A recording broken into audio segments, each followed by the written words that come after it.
Good evening. Please stand for the national anthem. Grateful fathers sow the seed from which our pride is grown. A pride that makes no one to boast of what it has restored. That rise our hearts from coast to coast, the pride of nationhood.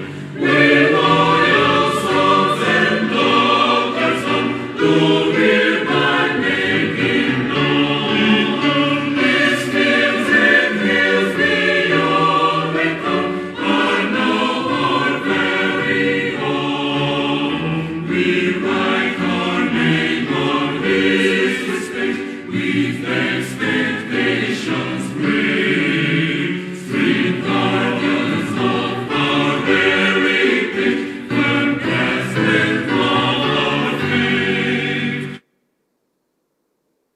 Thank you. Please be seated.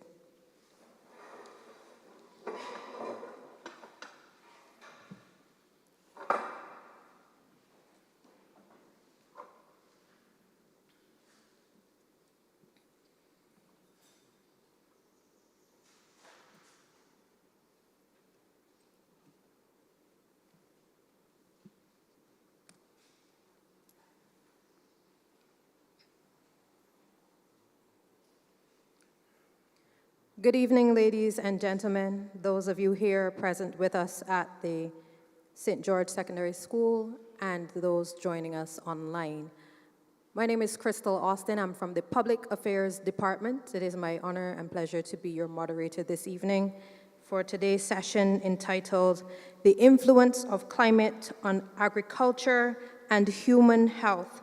We have a very well-experienced panel here for you to discuss, to interrogate this very important topic, even as we remain mindful of the fact that we are still very much within the hurricane season of 2023.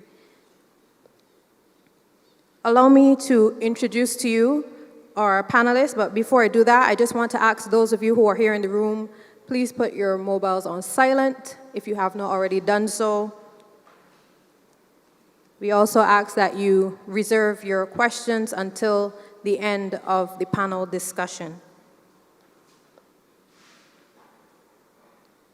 We begin with the introductions, starting with my immediate right, my colleague to my immediate right, Mr. Brian Murray. Mr. Murray is the Deputy Director of the Barbados Meteorological Services, which he joined in 1998. He started out as a meteorological assistant, and over the years his job has included observing, recording, and disseminating reports of routine weather conditions on an hourly basis and assisting senior personnel in the collection of synoptic and upper air data for forecasting purposes. In addition to this, his experience, including his skills in electronic servicing and repairs, have become a very valuable asset at the Barbados Meteorological Services. He holds a bachelor's degree in meteorology and electronics, and he is here to lend his very deep and concise expertise as Deputy Director of our Met Services on this very important panel discussion.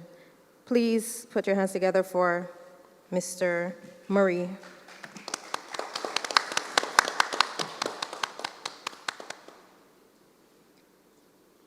Next to Mr. Murray is his colleague from the Barbados Meteorological Services, Sharice Brathwaite.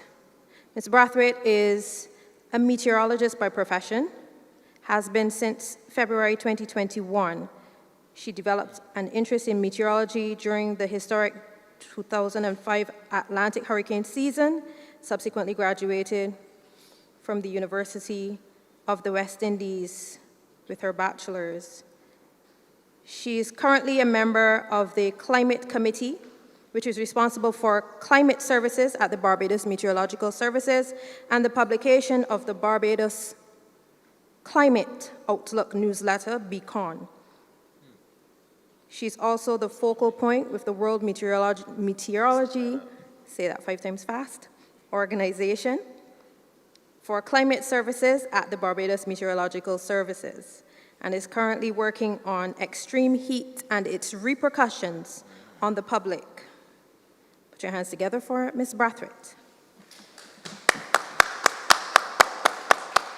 I'm sure her research on the heat is saturated with data right now. Next up, we have Dr. Kenneth Connell. He received his university and postgraduate training in medicine from the University of the West Indies, St. Augustine and Cave Hill campuses.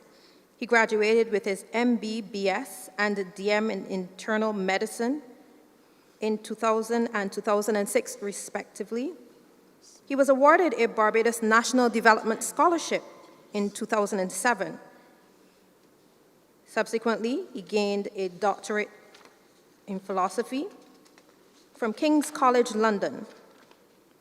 He joined the Faculty of Medical Sciences as a lecturer in clinical pharmacology in 2011 and assumed the duties of Deputy Dean Phase 1 in August 2014. He's a consultant physician at the Queen Elizabeth Hospital and consultant in charge of the hospital's respiratory hypertension clinic. He also sits on the Barbados Pharmacy Council as a representative of BAMP, the Barbados Association of Medical Practitioners. Please welcome Dr. Kenneth Connell.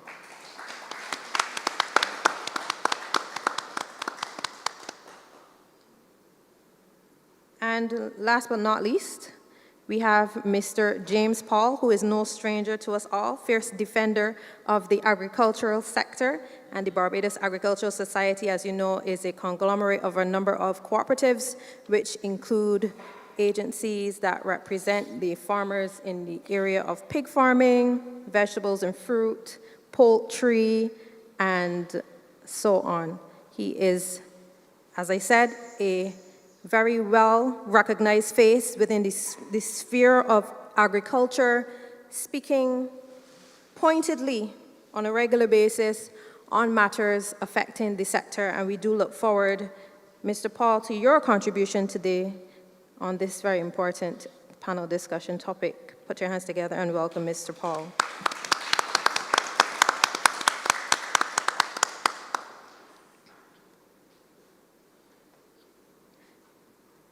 Our topic again today is the influence of climate on agriculture and human health.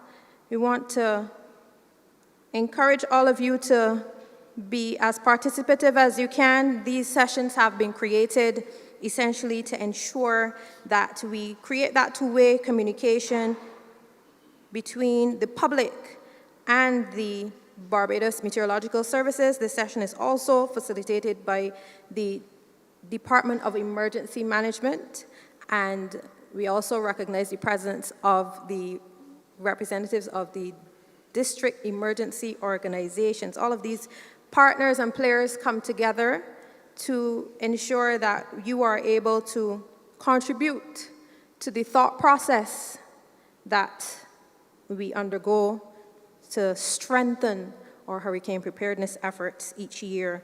And certainly, this year is no exception. We will begin with our colleagues at the Barbados Meteorological Services. Mr. Murray, let's start with you. We always like to begin these sessions by breaking down some of the lingo that is used within the weather field or the meteorology business. Some of these words sometimes we take for granted that we hear them so often, but we may not necessarily be able to distinguish between them. For example, weather versus climate. Could you break down for us the difference, or is there a difference between weather and climate? First of all, I want to say a blessed good afternoon to you, Crystal, and to the panel to my right, to the live audience, and to those online. So yes, there is a difference between weather and climate, and there are times when we do tend to get them mixed up. So weather is basically the state of the atmosphere as it is right now, whether it is within the hour or within 6 hours or within 12 hours. That is the state of the sky. And if we thought, well, is it sunny or is it hot as it is right now? And as you can see, I am sweating at the moment because it is very hot outside. Climate now is weather, the average weather on a more longer period, and that is usually 30 years. And that is based on our climatological average, which is 30 years. So our averages that we have on our website are from 1991 to 2020. So that is the difference between weather and climate. Climate is the average weather over 30 years, and weather is the state of the sky as of right now. All right, so let's get into the language or the discussion of rainfall and what is considered above and below normal. Okay, when we talk about above and below normal, so let's have a scenario where we measure rainfall every day for 30 years. And we divide that by the amount of days, and that would be considered the average. So for instance, like for September now, for my notes, the average is 162.6 millimeters. It will not matter if we have in June an El Niño or La Niña, because there are years that are going to be different in terms of when the rain is going to fall or not. You will have a case where you're going to have tropical cyclones passing through, which will spike the rainfall total at the airport, or you can have a situation where you're going to have a drought and the rainfall will be less. So for September 2023, we only had 40.1 millimeters, which is very low. So, Okay, I'm going to have to ask you to lean in or pull your mic a little bit closer to you. Not sure if others are having a little difficulty hearing. You were speaking about September. 40.1 millimeters for September, it is considered to be below normal by far. Right, so having contextualized climate and rainfall, we are in a period right now where we are hearing this phrase climate change a lot. So based on your definition, we're looking at a 30-year period with respect to climate. And the argument, therefore, by the persons who would want to educate us about climate change is that this current period that we're in compared to, say, 30 years before is experiencing a significant transformation, yes? What I can say is that it will probably take a few more years now before we can determine that it is climate change, because you have to understand that there are cycles. You have to remember that we have the El Niño and La Niña phenomena, which they tend to flip every 3 to 4 years. So we can have a situation where we're going to have lots of rainfall in 1 year because of La Niña, and then on the other hand, then we have an El Niño. This year we have an El Niño, which means that... What is El Niño? El Niño is basically a phenomenon where you have very warm temperatures off the western coast of South America, and because of that situation going on, you have very heavy rainfall in that particular region, and because of the storms associated with El Niño over that part, it tends to disrupt the entire weather pattern across the world. And what happens here is that we do tend to get less rainfall across the Eastern Caribbean, especially during the dry season and the wet season also. But as I said before, it all depends on the other dynamics that are going on in the Atlantic and elsewhere in the world. Okay, so you mentioned just now that we are, therefore, as a result of El Niño, experiencing less rainfall, correct? Well, in the case of what happened last month, people may say there is El Niño, but what you have to understand is that we had a situation last month where we had 2 tropical cyclones in the Atlantic to our north. Usually, we would get tropical waves coming across from the west coast of Africa, and that would bring the much needed rain and showers.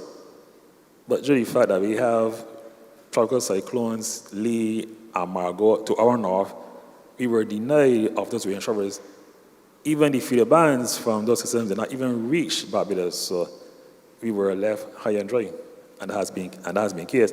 And in addition, those systems move very, very slow, and because they were to our north, we had very heated conditions almost for the entire month. Sorry, we had very Heated conditions. heated conditions indeed, and we still are experiencing that heat to the extent perhaps that we may be facing more drought-like conditions during this time. And I'm setting up a wicket for Mr. Agriculture, or wait, I shouldn't call you that because people might listen to the calling program and get mixed up. Mr. Paul. I'm setting up a wicket for Mr. Paul to talk to us after you as it relates to these dry, very heated conditions and how they affect the agricultural sector. So, Mr. Murray, okay, I'll hand over to you, Mr. Paul, and bring you into the discussion as it relates to this issue of climate and agriculture. Good evening to everyone. Thank you very much, Crystal. And members of the head table, thank you.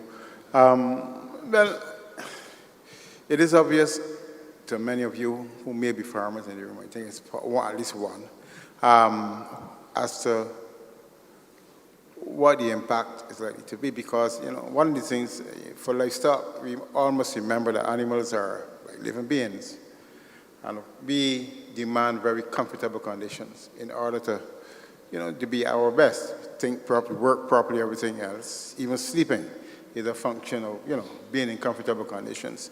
And of course, the same thing applies to animals. Like we don't understand sometimes that you might have situations where when you make animals uncomfortable, they don't perform well, they don't grow as well, they're irritable, they don't eat as much. All of these things, and of course, sometimes the best example I could think of is a poultry pen, where you have a situation, if you have, say, 100 birds in a pen in a small area, imagine that if you had this room filled with people. At first, if you have 1, 2, it's not too bad, 3, 4, 5, that's too bad. Then you start to have 100, it starts getting comfortable without a fan, the same way that they feel. And then we expect still the animals to perform in conditions like that. So, of course, climate is very important, and your immediate climate, your surroundings. But one of the things that in Barbados that we don't discuss a lot is the whole question of microclimates. You'll be surprised that you will have conversations with people, with farmers, and they will tell you that if you go to, say, St. Andrew or St. Joseph, that it is a relatively dissimilar climate to what you experience in St. Michael, and then, of course, that impacts on the type of crops or the type of agriculture that you have in those particular areas. So the thing is that we cannot operate under any illusion, yes, that climate is extremely important, microclimate is extremely important in terms of agriculture and the type of crops that you can grow in any particular area, and that of course cannot be underestimated. In discussion of climate, I noticed that sometimes we as a country subscribe to what do you call the goal, the UN Sustainable Development Goals, SDGs, and somehow we don't seem to have any discussion on them, and the extent to which we as a country are actually trying to fulfill those goals, and the extent to which that because we are not actually fulfilling those goals is actually having an impact, especially on agriculture. For instance, one of the things that you might not be aware is that there are some crops, like last month, especially when it started to get hot, farmers actually lost crops as a result of it. They just couldn't do any better. So, but it also has to do with the extent to which we are actually working on the SDGs as a country, and whether or not we are actually fulfilling those. But I don't want to go too much on that because I don't have other speakers. But certainly, I would like to think that we should be addressing that as a topic, and the extent to which our fulfillment of those goals actually is impacting on our on climate and by extension our agriculture, because we are talking about sustainable development goals. How do we produce future climates that do not compromise the ability of human beings to survive and to make a living? And that includes, of course, agriculture, being able to have agriculture. So I don't know if that answers the question, but that's just my opening. Thank you. Thank you so much. I will move on to Dr. Connell to bring you into the discussion. There are correlations between the type of weather we are experiencing and the type of vector-borne diseases that we might have at this time of the year. And this certainly does play a role in the way how we manage with our agricultural sector as well. But could you give us some details in terms of this correlation? So thank you, Madam Moderator, and good evening to the online audience as well as, of course, the live audience. We always forget the live audience here with us.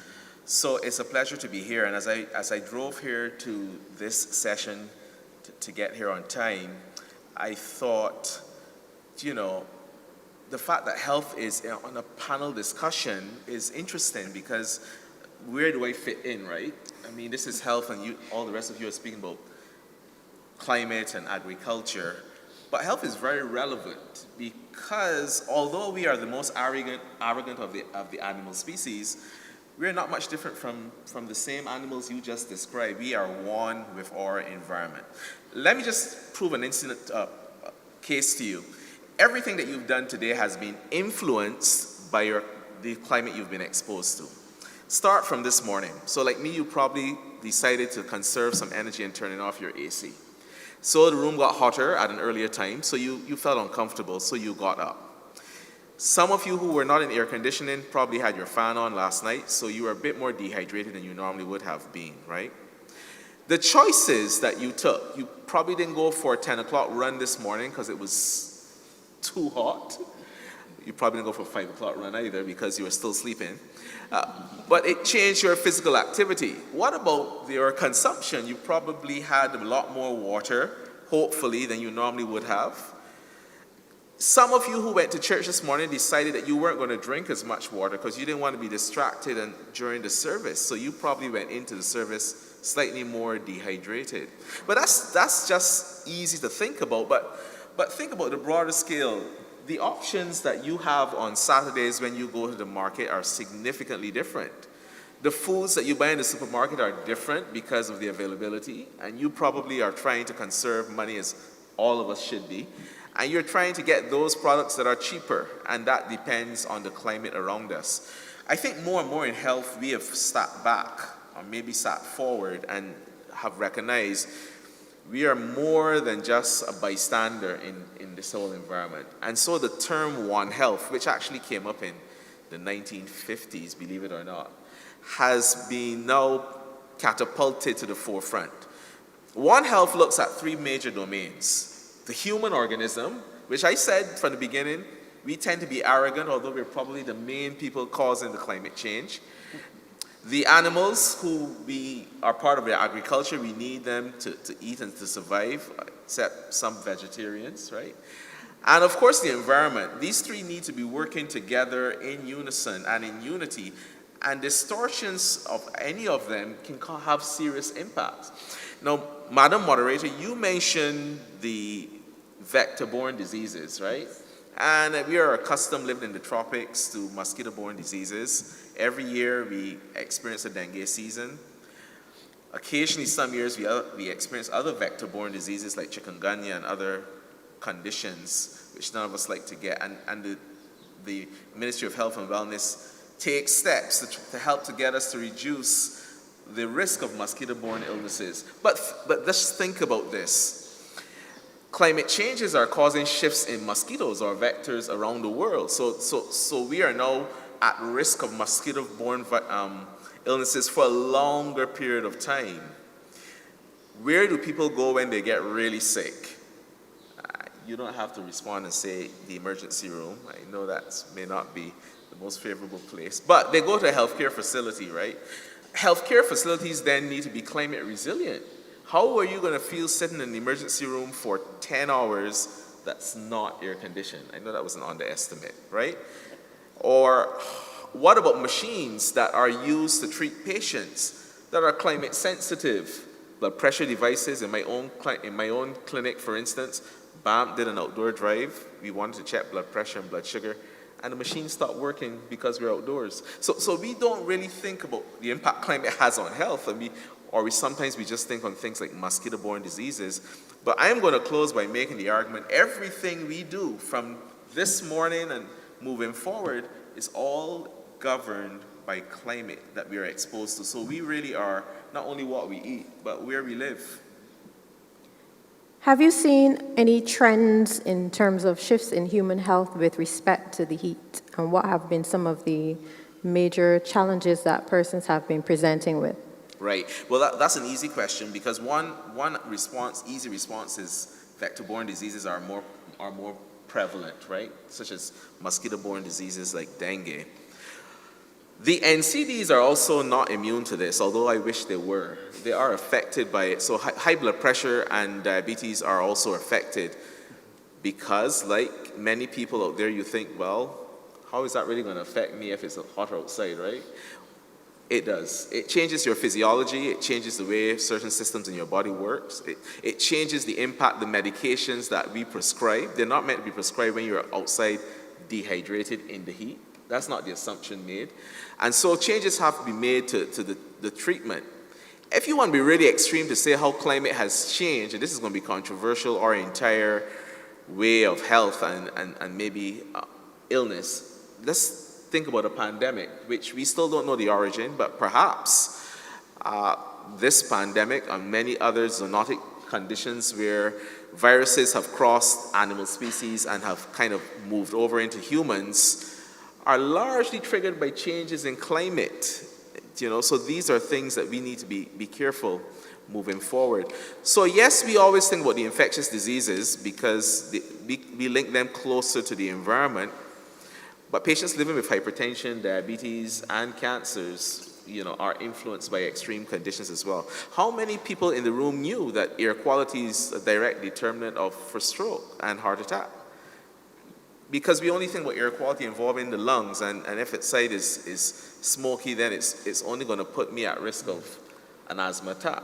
But in New York, we saw as the smoke came across from Canada, the prevalence of strokes went up because air pollution causes vascular responses, and that puts many people at risk of vascular events like heart attacks and strokes. So it's not something that we should ignore.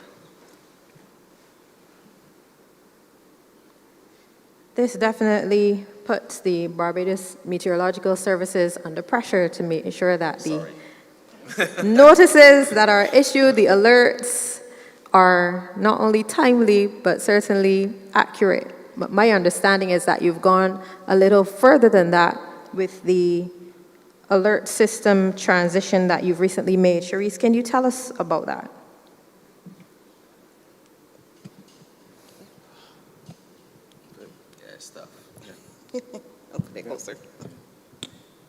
You're assuming that I'm strong. Chivalry is alive here at St. George Secondary School, ladies and gentlemen. Okay, good afternoon, everyone. So I took so long to get the microphone off this time that I actually forgot your question. The Barbados Meteorological Services, recognizing all that we've heard about the importance of climate and the impacts of it, you have been more astute or detailed in the alerts you've put out. Give us some more details on that transition from just partly cloudy with a few scattered showers to what you're doing now, which I understand is way more beneficial and useful to the public. I think you're talking more about the weather forecasts. And a previous panel discussion would have talked in depth about that. We also issue seasonal forecasts. So we talk about what the potential weather conditions could be. One second, I don't want you to gloss over the impact-based forecasting model, please. Because some of us, even though we've been talking about it, us as the panel, we might be tired talking about it, but there are some people here who may not be aware of what it is all about. So can you go into some detail? Panelists. Okay, so it's a color-coded graphic. So green is no action. Yellow is be aware. Orange, which we typically associate with watches or advisories. That is be prepared. And red is take action. That's usually associated with our warnings. So folks, when you see, especially on social media, the Barbados Meteorological Services notices about the weather conditions on a daily basis, there is a color code being utilized. And as you would have heard just now, it goes from green to yellow, orange to red.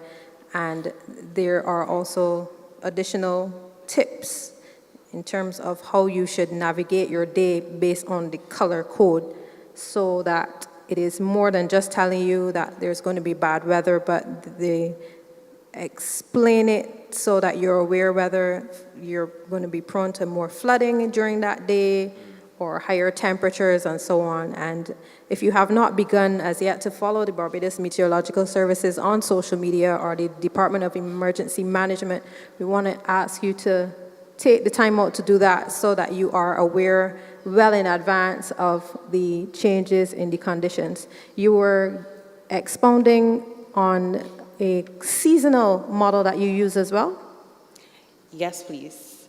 We issue seasonal forecasts for rainfall, temperature, and drought. You want to tell us more about those seasonal alerts?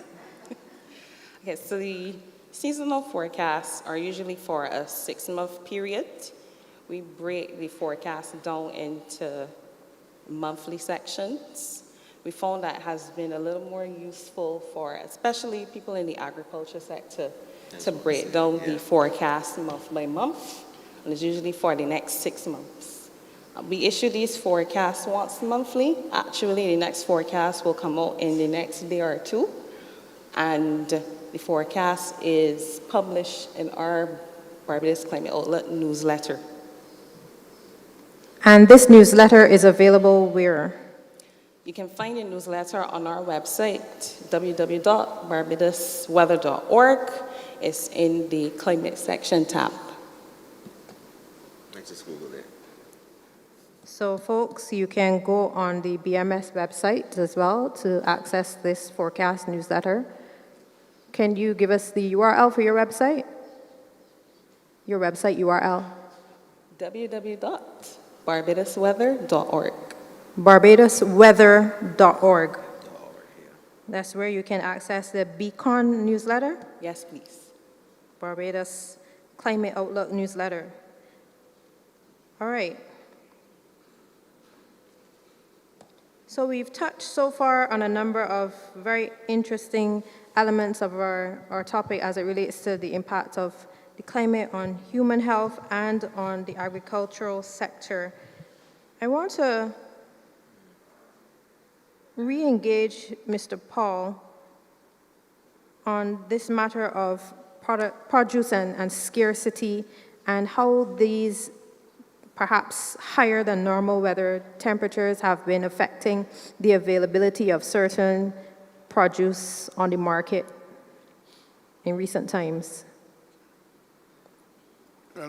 First of all, let me just say that the commodities are impacted, have always been impacted. I mean, I could think, growing up in Barbados, you know that, for instance, as I think the doctor was saying, weather patterns is not strange, and that is it's cyclical.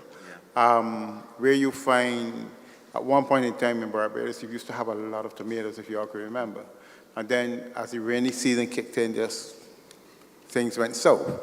But it has to do with those cyclical patterns. And for instance, now today, this year has been difficult for some crops, depending on where you are. And again, you know, we talk about the whole question of the I really want to go back to these development goals that we talk about, climate action and synergies, and especially for smaller and developing states, that sometimes we do not appreciate that when we make significant changes in particular locales, it has an impact on your microclimate in that particular area.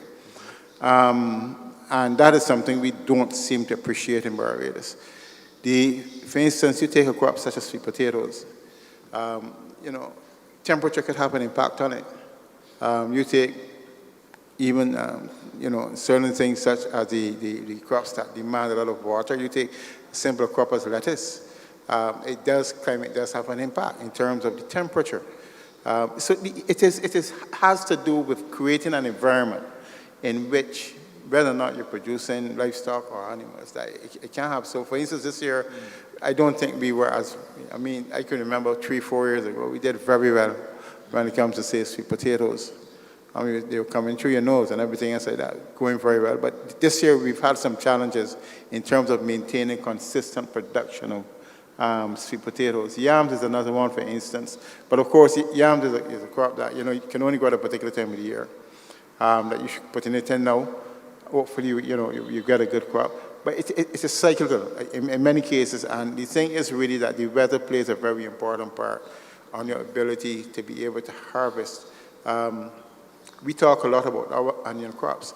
What we have seen, for instance, that because of the changes in the climate, it has impacted on the plant varieties or the seed varieties that you're able to use. So you've had to look for other seed varieties that you would not normally have to in order to make sure that you can get a better performance from them.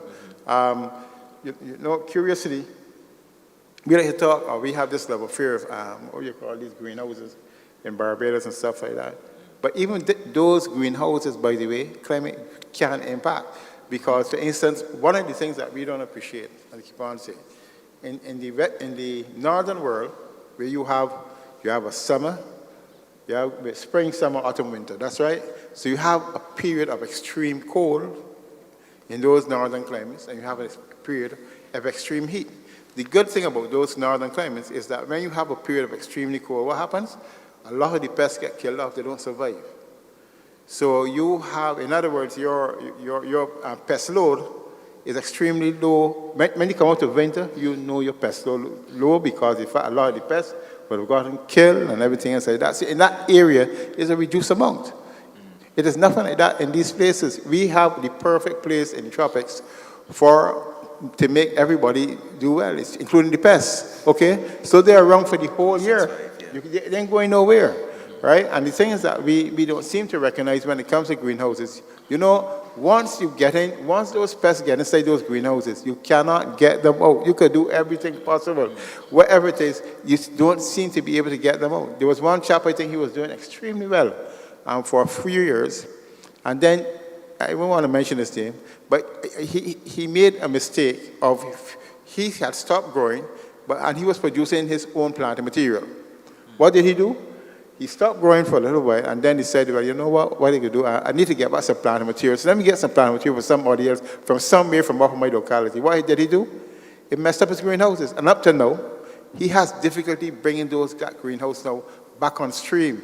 So greenhouses are not the panacea that we think it is, especially for the tropics. It may help in certain areas, but certainly it does not help in all areas. And the essential thing that we need to recognize is that, yes, it would affect your ability to produce certain crops. So when you see that sweet potatoes are not coming on as well as they should, because just simple as that, they're just not doing well under certain conditions. You take, for instance, also to a simpler crop as cucumbers. We forget that everything has to blossom. It comes from a flower, okay? And if the conditions, for instance, extremely dry conditions imposes a lot of stress on the plants, we don't see it. It's like a living human being. You can imagine if you say this, I go up, drink more water, you start to get hot. That's how the plant is. So it needs that type of conditions in order to survive. And it is a natural process. Sometimes there's not much you can do about it, but you have to respect the fact that, yes, as a result of that, there will be challenges given to farmers in some localities that, look,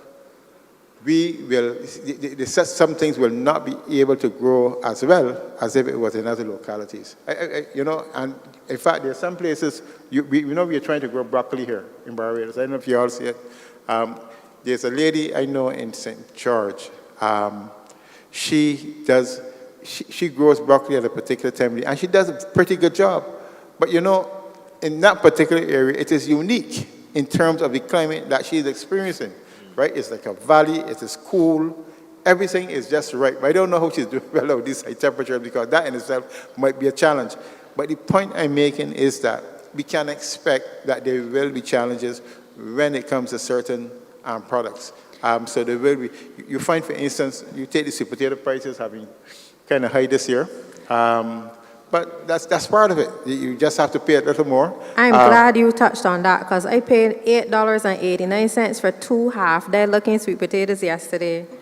I was so traumatized. I asked the lady to weigh them again. I could not believe it. But certainly, I mean, I'm glad you raised the topic of the lady in the valley and growing her own broccoli and so on. Mm-hmm. Many of us here and those who are listening are very keen, especially because of these prices, to be able to grow our own products. You've told us, perhaps more so hypothetically, that there are certain things that you can't grow. But let's say, for example, I had the inkling at the end of this month when I got paid to put aside a little money to start a little kitchen garden. What would be ideal to grow at this time in these temperatures for somebody who's looking to ease the squeeze? I can't tell you that. I need to go where you are. No, seriously though, because sometimes... I am in a normal suburban area. What's a normal suburban? You'll be amazed that in Barbados, microsystems... Okay, so let's use, for example, across the road from here, Constant, because we might have 1 or 2 neighbors here. Mm-hmm. If I was living over on the other side of the road from where we are in Constant, and I wanted to start a kitchen garden, what would you recommend that I start to grow? Maybe like lettuce, Lettuce? I like green vegetables. I mean, that's nice. If you get to grow it, it's good. So green vegetables. It also depends on your soil type, of course. Pardon? Your soil. The soil. And as a matter of fact, that was another issue that was raised recently, because we always seem to think about climate in the upper part, right? But also, what scientists are also discovering is that soil temperatures on a whole are actually increasing. Right? So that, for instance, what you will find is that sometimes soil temperatures have to be at a certain level in order for plants to be able to grow properly and even to retain moisture. And sometimes, because of this extreme heat, you're losing moisture even more rapidly than you're accustomed to losing them at the same time. So even a crop that you might say, think I could comfortably grow in that particular area, it will be challenged. So what about technology and the ways within which we can use... Well, there's also the thing about cost. This is the thing. Everything is like a chain effect. So you might say, okay, let's use technology, and for instance, all it will do is that when it recognizes these tensiometers that they have in the soil, when they recognize that the soil moisture starts to drop below a certain level, it applies more water. But of course, your bill goes up. So you're going to have to pay $8 a pound for the tomatoes, for the sweet potatoes. There are consequences. If you're and the yields might actually be lower. You take, for instance, the issue of milk recently, where we talked about the fact that, it can impact on your milk production, because if you have these high temperatures, the ability then to breed the heifers or the cows, as the case would be, is compromised, because, animals only want to breed under certain conditions, if you get where I'm coming from. So the thing is really that it is more difficult for animals to come back into heat. All of those things, and sometimes when it does come back into heat, sometimes it doesn't work. All of these things, the whole physiology of the animal is actually impacted as a result of these conditions. So that is why climate is extremely important. So I think you're going to pay a little bit, pay the $8. I paid the $8 grudgingly, but I paid it. Okay. Mr. Murray, there are different kinds of drought, I am made to understand. There's agricultural drought, there's hydrological drought. Can you educate us on these differences?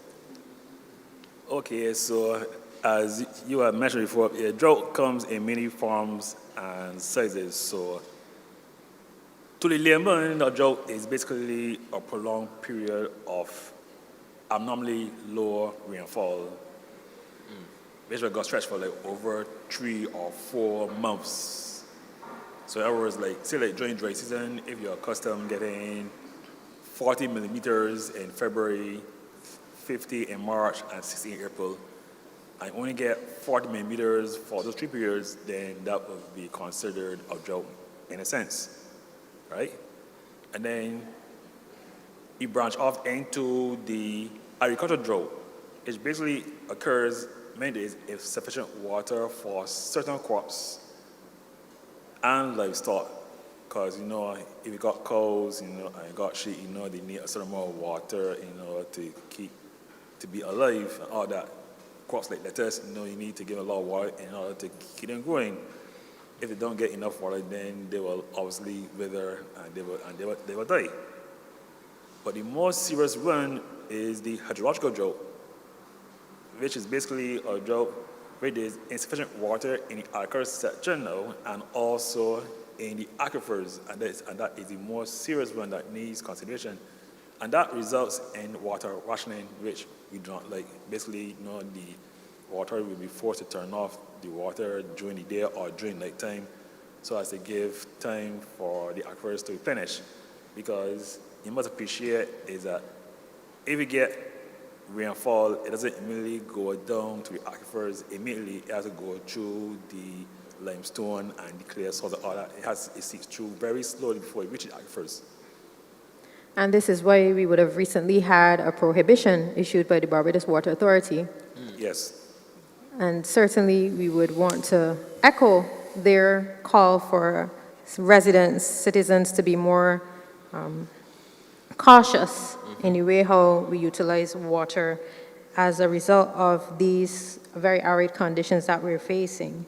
And that was due to the fact that we had a very dry period last year, so obviously the aquifers were a bit on the low side, and that was what caused the rationing to be enforced.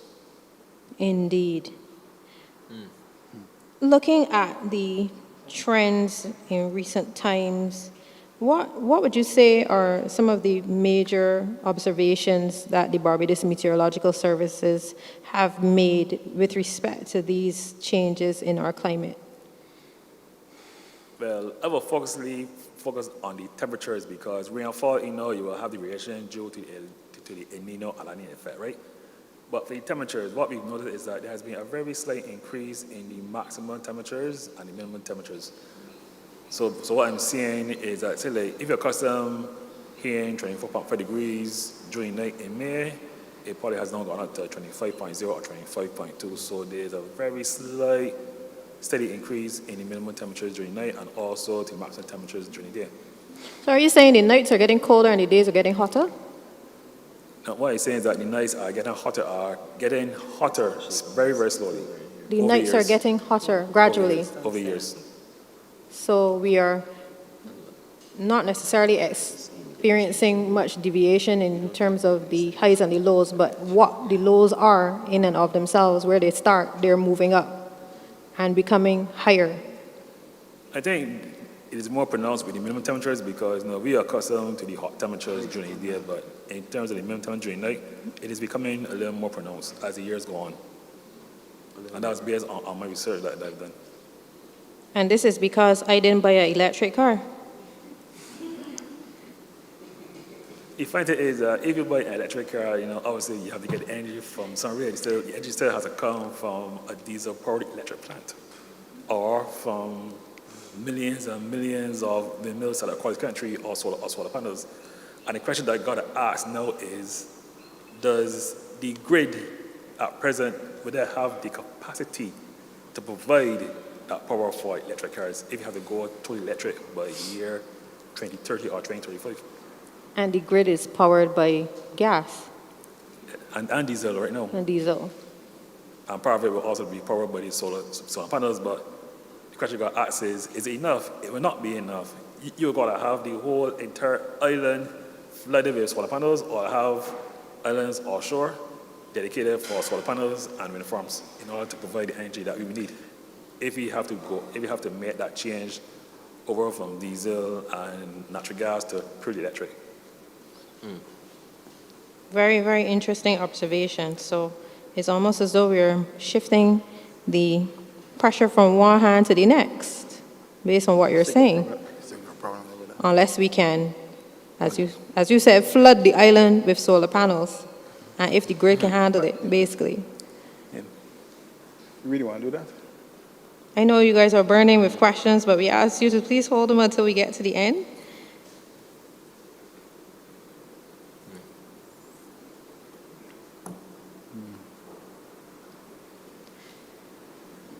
In terms of what we are seeing in terms of these trends, this is for you again, Mr. Murray.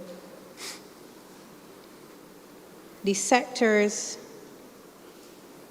that are impacted by these changes, what would you say are the more vulnerable sectors in our country right now as it relates to these climate changes? At the present moment, in terms of agriculture, they are vulnerable because obviously if we are experiencing climate change and the temperatures are too high for certain crops, obviously it is going to have a ripple effect in terms of the availability of certain crops and prices, because the consumer does not like high prices and they be forced to look elsewhere for cheaper alternatives, which may not be adequate. In other words, then it comes to a point where we are forced to bring in imported stuff which may not be of a suitable quality for the average consumer. And as far as the agricultural sector is concerned, they are going to have some implications in that sector in terms of higher prices and lower availability. And due to the fact that we are being told time and time again to try to eat healthier foods, but at the same time, we are faced with a dilemma where we have to choose between spending more money on healthy foods than to turn around and save money and eating junk foods in order to save some cash from time to time. What is the strategy that the BMS has in mind to build more bridges with sectors like agriculture? What needs to be done is that we gotta have more dialogue among the key players in the agricultural sector.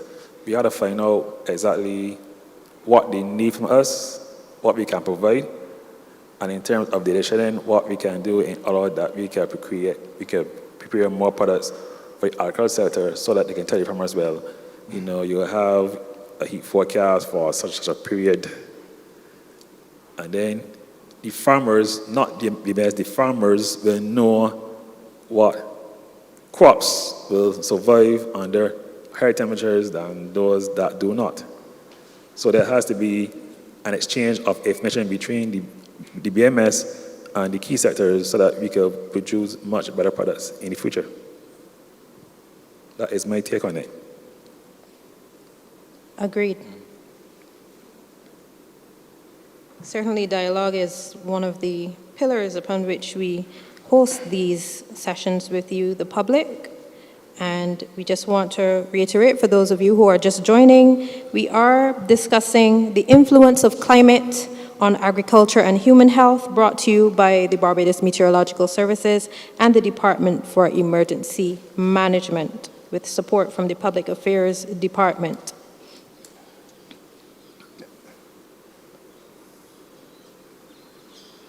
Dr. Connell, we want to bring you back into the discussion once more to talk about the haze. I believe that there's been more of it in recent times, and certainly we have been advising the public how to navigate haze when it does spike in our atmosphere. What are the main symptoms that persons normally experience when we have these higher levels of haze, and what are some of the recommendations for them to be able to manage their health condition? Okay, so I'm always very interested when I hear a response from the Barbados Meteorological Service, because I listened carefully to your question. You asked, what are the sectors that are going to be affected by all this climate change, and immediately you think of agriculture. But one major sector that's going to be affected by climate change is health. Of course. And agriculture can't really progress without the human organism to drive it. So think about being, this is just using an example, in a hospital ward that is not air conditioned, with higher temperatures. Is that even feasible? What about medication that's stored on the shelf that is not usually refrigerated? Will that be feasible moving forward? Some of the equipment in hospitals, will they work at these higher temperatures? So it has significant risk on us. And this is not even putting into perspective the fact that heat-related illnesses will present more and will be more severe coming into the health space, as well as respiratory illnesses. So whenever we think about climate, we always like to think about agriculture, and I'm a food fanatic as well, so I like that. But we need humans to drive agriculture, and we are also very much at risk. Now, in terms of haze, everyone thinks about haze affecting the lungs because it's natural. I mean, you breathe in stuff, your lungs are the first organs exposed to it. And that's not a bad concept. So patients living with respiratory diseases such as COPD and asthma and all these other conditions are prone to attacks because of that. It sets up a whole set of inflammation in your lungs, and that causes your lungs, the tubes, to kind of squeeze in. That causes you to wheeze, and you get an asthma attack. Even if you are not an asthmatic, many of us have realized this, that if you have a bad flu or a bad respiratory infection, outside is a bit dusty, you may start to wheeze, and even your doctor may prescribe an inhaler just for that temporary period. So there are ways of preventing that. One, stay away from those areas that are dusty. It's hard to kind of separate yourself from haze. Another thing that we've become accustomed to, which might be around for a lot longer for another reason, are these things called masks, which actually do trap small particles, especially the N95 mask and the KN94 mask. They don't stop all of them from coming through, but certainly they will trap some of the finer particles so they don't get dumped into your lungs. So lung health is important for breathing, but lung health also sets off this whole cascade of inflammation that your lungs are connected to the rest of your body. And so we in this region genetically are possibly a bit more pro-inflammatory. In other words, all those conditions that are associated with inflammation, we tend to get more of. So rheumatoid arthritis, lupus, diabetes. So these things are driven by inflammation. And even my own specialty of hypertension is largely driven by inflammation.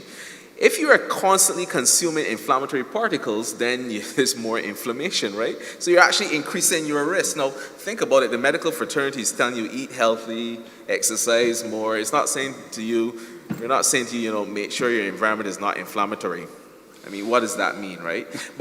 So the point I'm making is that we really are where we live. If you live in an environment where you're next to a whole collection of water that mosquitoes are breeding, you're more likely to get mosquito-borne diseases. If you're next to someone that's constantly burning smoke every single day, you're more likely to have a respiratory disease, and you're more likely to have a cardiovascular event as well because the air quality is not there. Some of these small particles are called P25, and I hope the climatologists listening don't correct me. I think they are P25. They're extremely small particles. They get absorbed.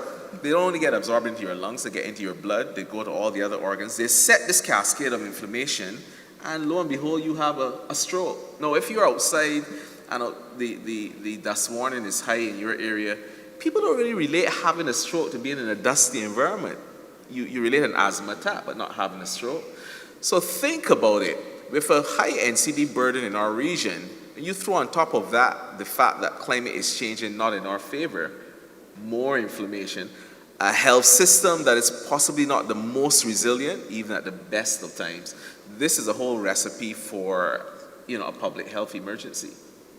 The advocates associated with the National Nutrition Policy would perhaps be upset with me if I skated so close to the edge and didn't jump off and talk about the fact that in this heat, persons may very well be quenching their thirst with things that are not necessarily ideal, like these sodas and these sweet Right. drinks and so on. So perhaps you would want to join me in advocating on their behalf with respect to this notion of navigating the heat and health. Yeah, I saw that one coming. So but again, let's be honest. If you're going to the supermarket and you have to pay more for a bottle of water than a sugar-sweetened beverage, then cost comes into it. And I'm always want to advocate drinking tap water, because in most people and in most places it's safe and palatable, and therefore we should try to drink a lot more tap water. But you're absolutely right. So first of all, we don't drink as much water as we should because we think that we're in a hot climate. Our bodies are kind of accustomed to this. Why top up, right? So a lot of us every single day, including Sundays, is that an ad for someone? Carlton, right? We are dehydrated. And you go to the bathroom, you pass urine, it's yellow, you think this is the way urine is supposed to look. It's not the way your urine is supposed to look. Your urine is meant to be clear. If your urine is yellow, you're already dehydrated. But you become so accustomed to seeing that you think, well, nothing is wrong.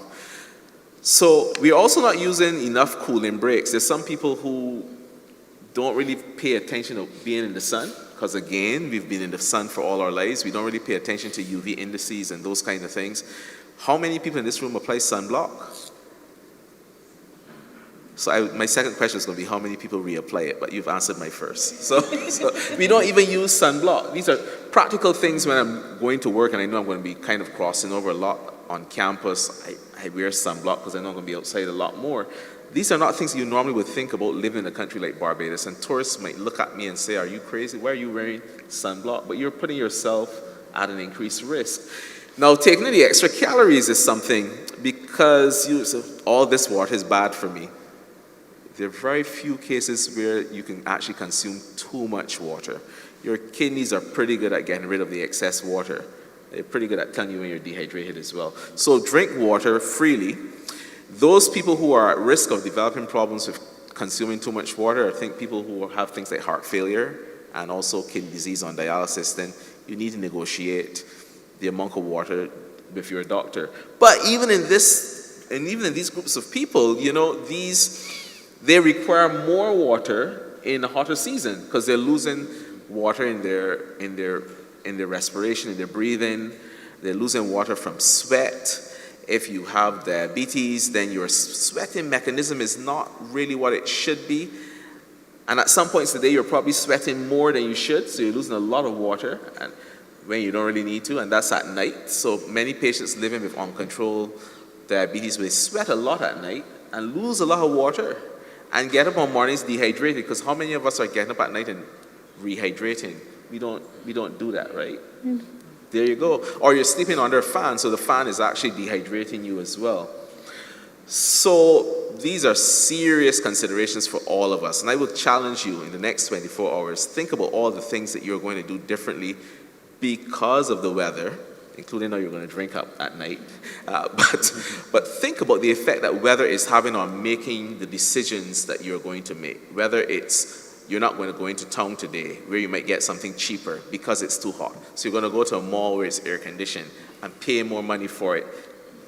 And I just want to finish by saying, I looked at the room when I first got here, and wearing a jacket, I was hot as well. And I recognized that a lot of you looked stressed because it was hot, right? As sunset occurred, more smiles came up because the climate around you changed. It was cooler. You didn't have to think about feeling happier. Imagine being stuck in traffic and there is a downpour and it's flooding and traffic is intense. The rain is flooding and you really didn't maybe get a forecast to say, well, this is going to happen tomorrow at this date. Because Bajans, we like to think that the weather can be exactly predicted, which it can, right? I'm on your side. So you're stuck in traffic now, maybe going to collect kids, the rain is pouring, and imagine the anxiety that is having on you as a person. Now, think about with climate change, this anxiety becomes more frequent, and we're already leaving a pandemic where many of us have not returned to a state of mental health or mental wellness that we were before. This has real impacts on us as a society. So my takeaway point is, the sector that is most challenged, there's clearly a bias here from climate change, is actually the health sector. Please note this is a panel and not a debate. but we are on your side too. I noticed you didn't mention the children, but I believe the same thing would go for the kids in terms of the increasing of water intake, especially when they have games and so on. So I'm going to say this, that is probably not even correct. Children are at a much higher risk, So we shouldn't just see kids as small adults. You know, kids, the water loss that's possible in a child is a lot more because of the surface area compared to the volume. They're also a lot more physically active than we are. Remember your days at school? You used to run around a lot more. You don't run around at work. So they're prone to dehydration. Now, when you place them in a classroom where teachers are saying to them, you must only drink at water breaks. I mean, what is that? There's no like breathing break. You breathe. If I could just interject. Yeah. I believe at the beginning of this, no, I'm very sure, at the beginning of this school year, the Ministry of Education issued an edict, if I may call it that, that children ought to be allowed to drink water as necessary. So this notion of water breaks, unless you're talking about fixed water breaks, right, those are allowed, yes, but in addition to telling the teachers and the principals to allow children to drink at will, they have indicated that teachers and principals should facilitate additional water breaks. But no child should be told in class tomorrow, after we say it today, even more pointedly than the ministry said it, that they can't drink water. No, we have to wait till break. Because that's a recipe for the child passing out. And forgive me for asking this pedestrian question. You kind of hinted at all of we dehydrated, but what are the signs other than the urine and the color of dehydration? Are headaches one of the signs? So I'm glad you stated that in the classroom, because immediately after the ministry responded saying that, you know, water is freely available, a parent wrote and said, well, I actually had to write a letter to get a pass for my daughter to go to get water from the cafeteria. So teachers need to be clever, and I teach as well, so the teaching design and classroom control is important. However, we have to incorporate water into the usual environment of the classroom. We can't have a water break. It has to be water in the classroom. So your question about changes that occur with dehydration, I think I made a point on some program that the Orkidneys are actually pretty good at letting you know when you're dehydrated. That is true. Your brain also plays a role in that. If you're dehydrated, you feel thirsty. But the thing is, as you get older, you don't feel as thirsty as you should. Your brain also lags, so it tells you you're dehydrated when you're already very dehydrated. By the time my brain is telling me that I'm thirsty, I know I'm already dehydrated. So don't rely on your brain. Also, when you throw on the NCDs, your sensitivity to thirst is also lost. So imagine an old lady at home, sitting in a home, all the windows are closed because she's afraid someone might break in, and it's hot, and she's on medication for hypertension that's causing her to lose a lot of fluid. Her thirst isn't really there, so even with this dehydration, she isn't really drinking anything. Now, think about that. That's an extreme, but that happens every single day. And patients present to the emergency room almost comatose because of that.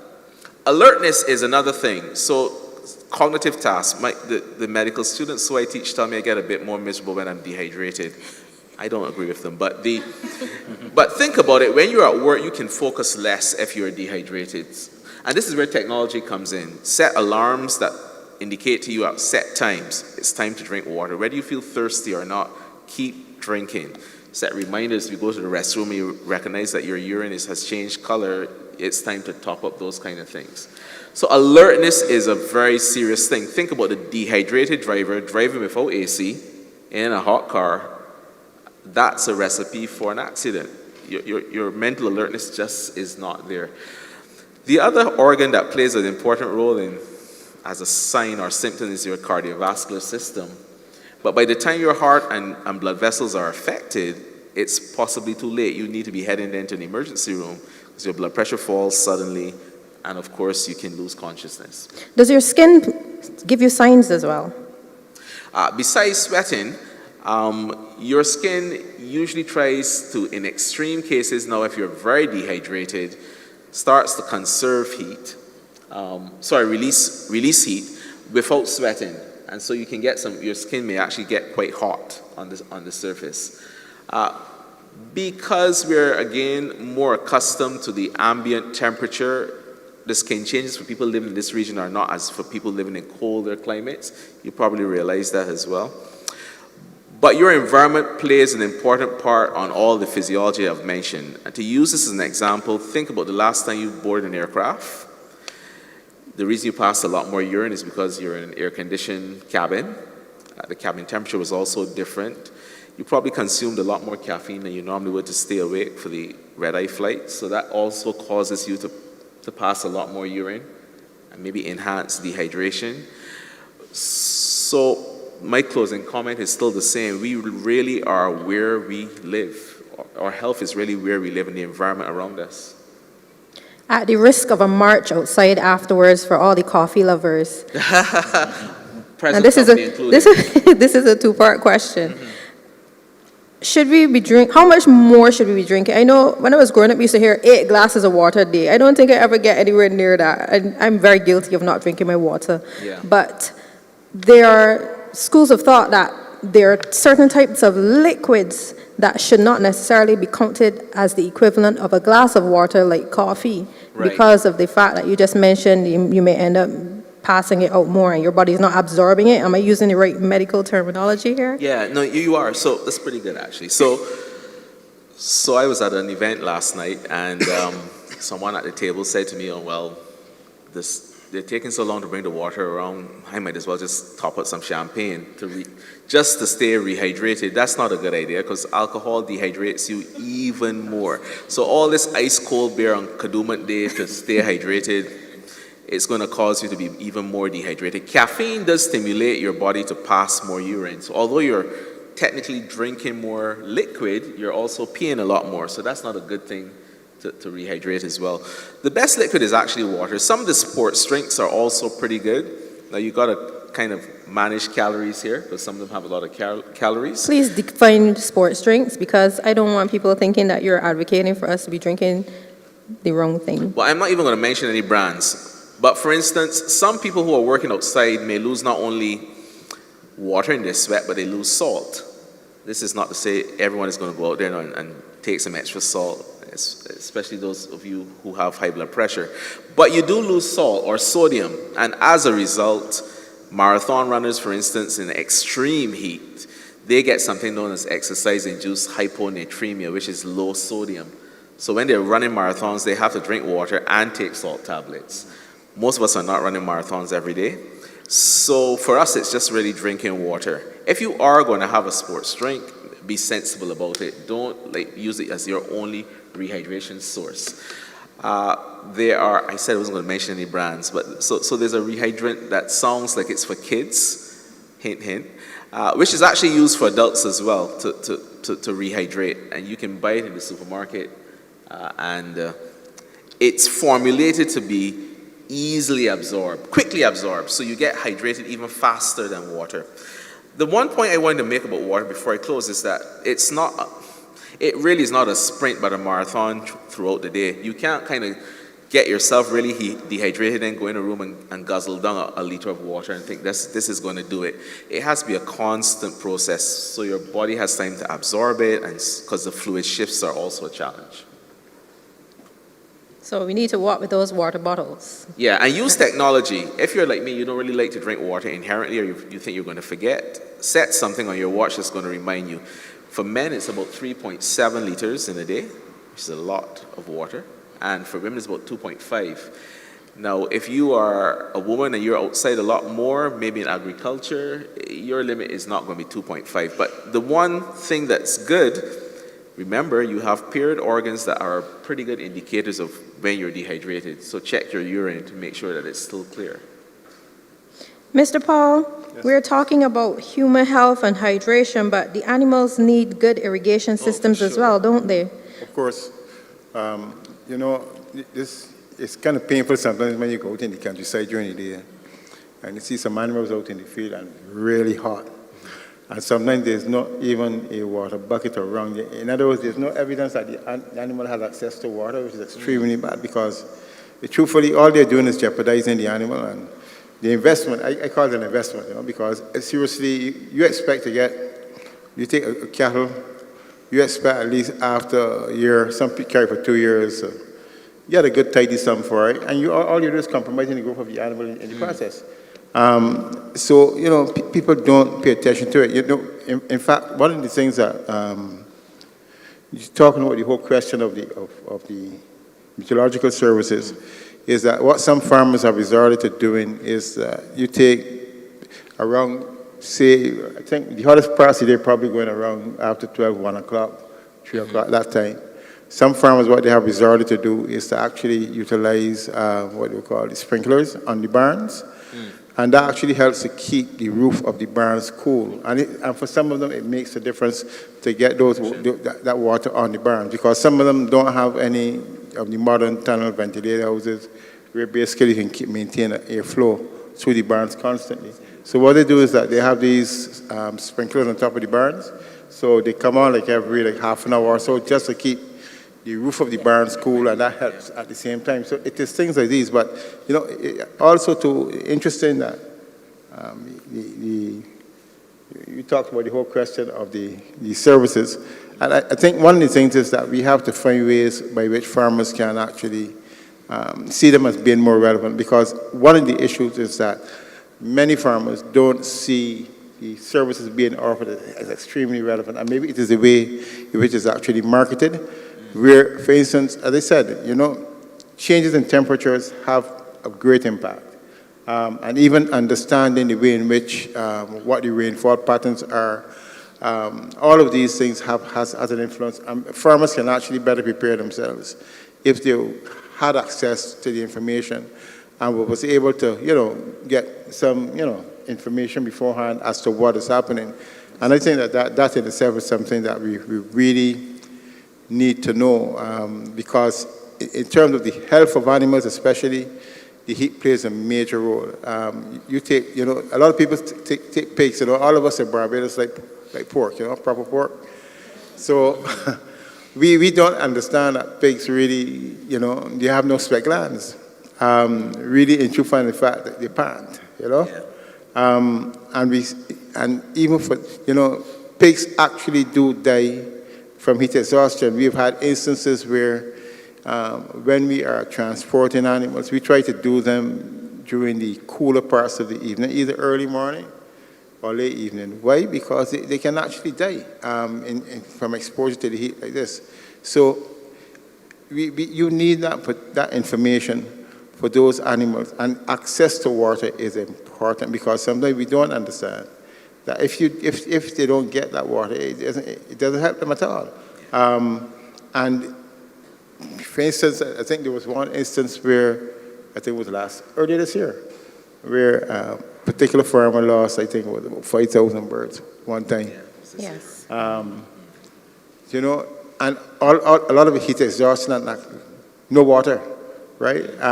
We don't understand that it is important for the animals that they have access to water when they need it. Sheep, Barbados black-bellied sheep, people consider these animals a very sturdy and hardy animal, but they need water. A lot of people I see have them, they tie them in a pen for a whole day, look back and see whether or not there's adequate supply of water. And the thing is, now, with the technology that is available, there are ways of actually maintaining water throughout in the pen. Right, you just run the lines. You put in, it's like the same thing that we use to fill up our the toilet bowls. The same principle, but for sheep, still waters run deep, so they don't like water moving. They like nice still water, and and all of these things can be utilized at that point in time, in terms of trying to ensure that animals have access to water. And when it comes to the crops themselves, too, again, it is a particular challenge in Barbados. A lot of crop farmers up there, they're using more water than usual, largely because of the fact that that they have to do it. But one of the things, though, if I could be permitted just to say something else, which I think that we need also to recognize, is that sometimes, going back to the same sustainable development goals that we were talking about just now, look, one of the things is, I think it's goal number 50, talks about maintaining the environment above land. And sometimes it says that we must protect, restore, and promote sustainable use of terrestrial ecosystems, sustainably manage our forests, combat desertification, and halt and reverse land degradation, and halt biodiversity loss. We are not doing a good job in Barbados as far as that is concerned.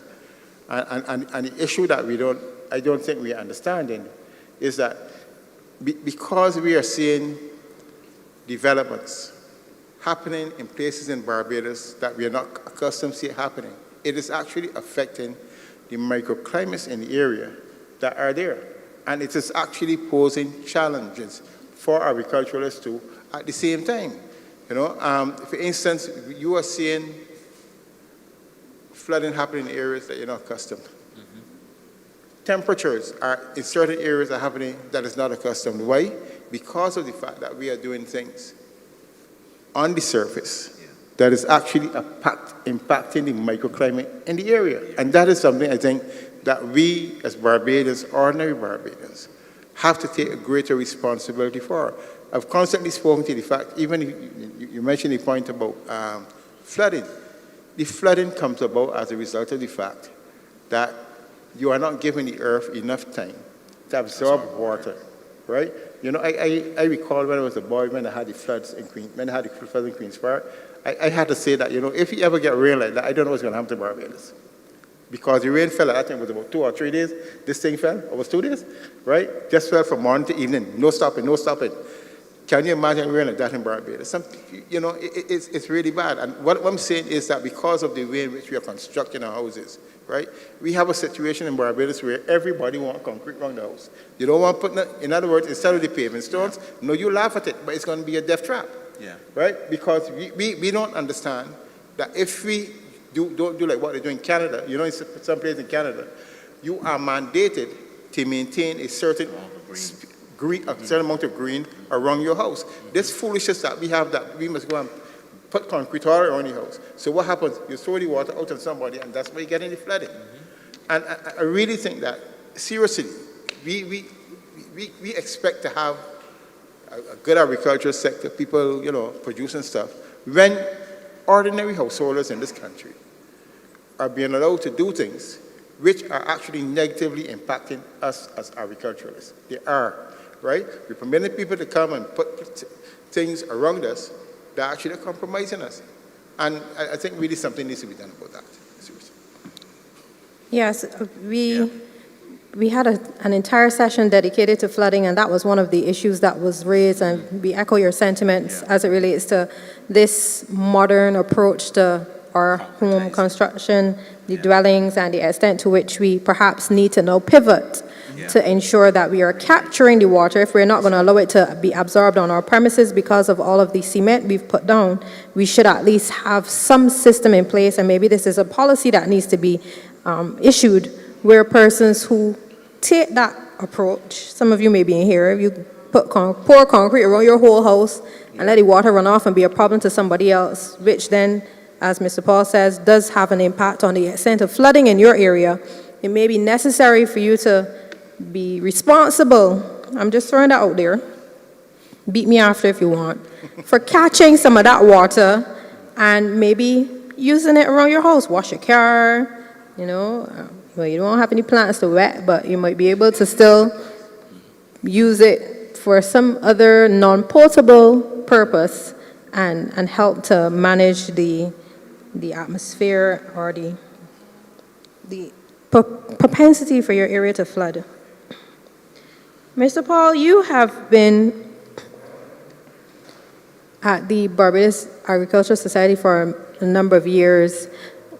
In terms of climate and the advocacy that is being expected of you by your members, what are some of the main things, perhaps beyond the heat, that your members have been advocating for with respect to climate? I know there was a lot to be said about the water rates and so on to help to manage that, and certainly that's even more critical now with this weather. But are there other factors perhaps that are climate related that your membership have been asking you to advocate for on their behalf? Well, certainly, you know, the things that we've had to adjust in terms, for instance, in genetics, we are trying to work through the genetics in terms of trying to utilize genetics that are more amenable to tropical conditions, right? And then sometimes it takes time to adjust. It's like, for instance, people don't understand that animals, they retain, the genetics are dictated by the environment. Because very often we seem to think that, you know, the little experiment that we're doing, where you feel you could transfer animals somewhere else and retain those genetic properties, it's not as simple as that, right? Because they do have, the environment always imparts certain things to the animals.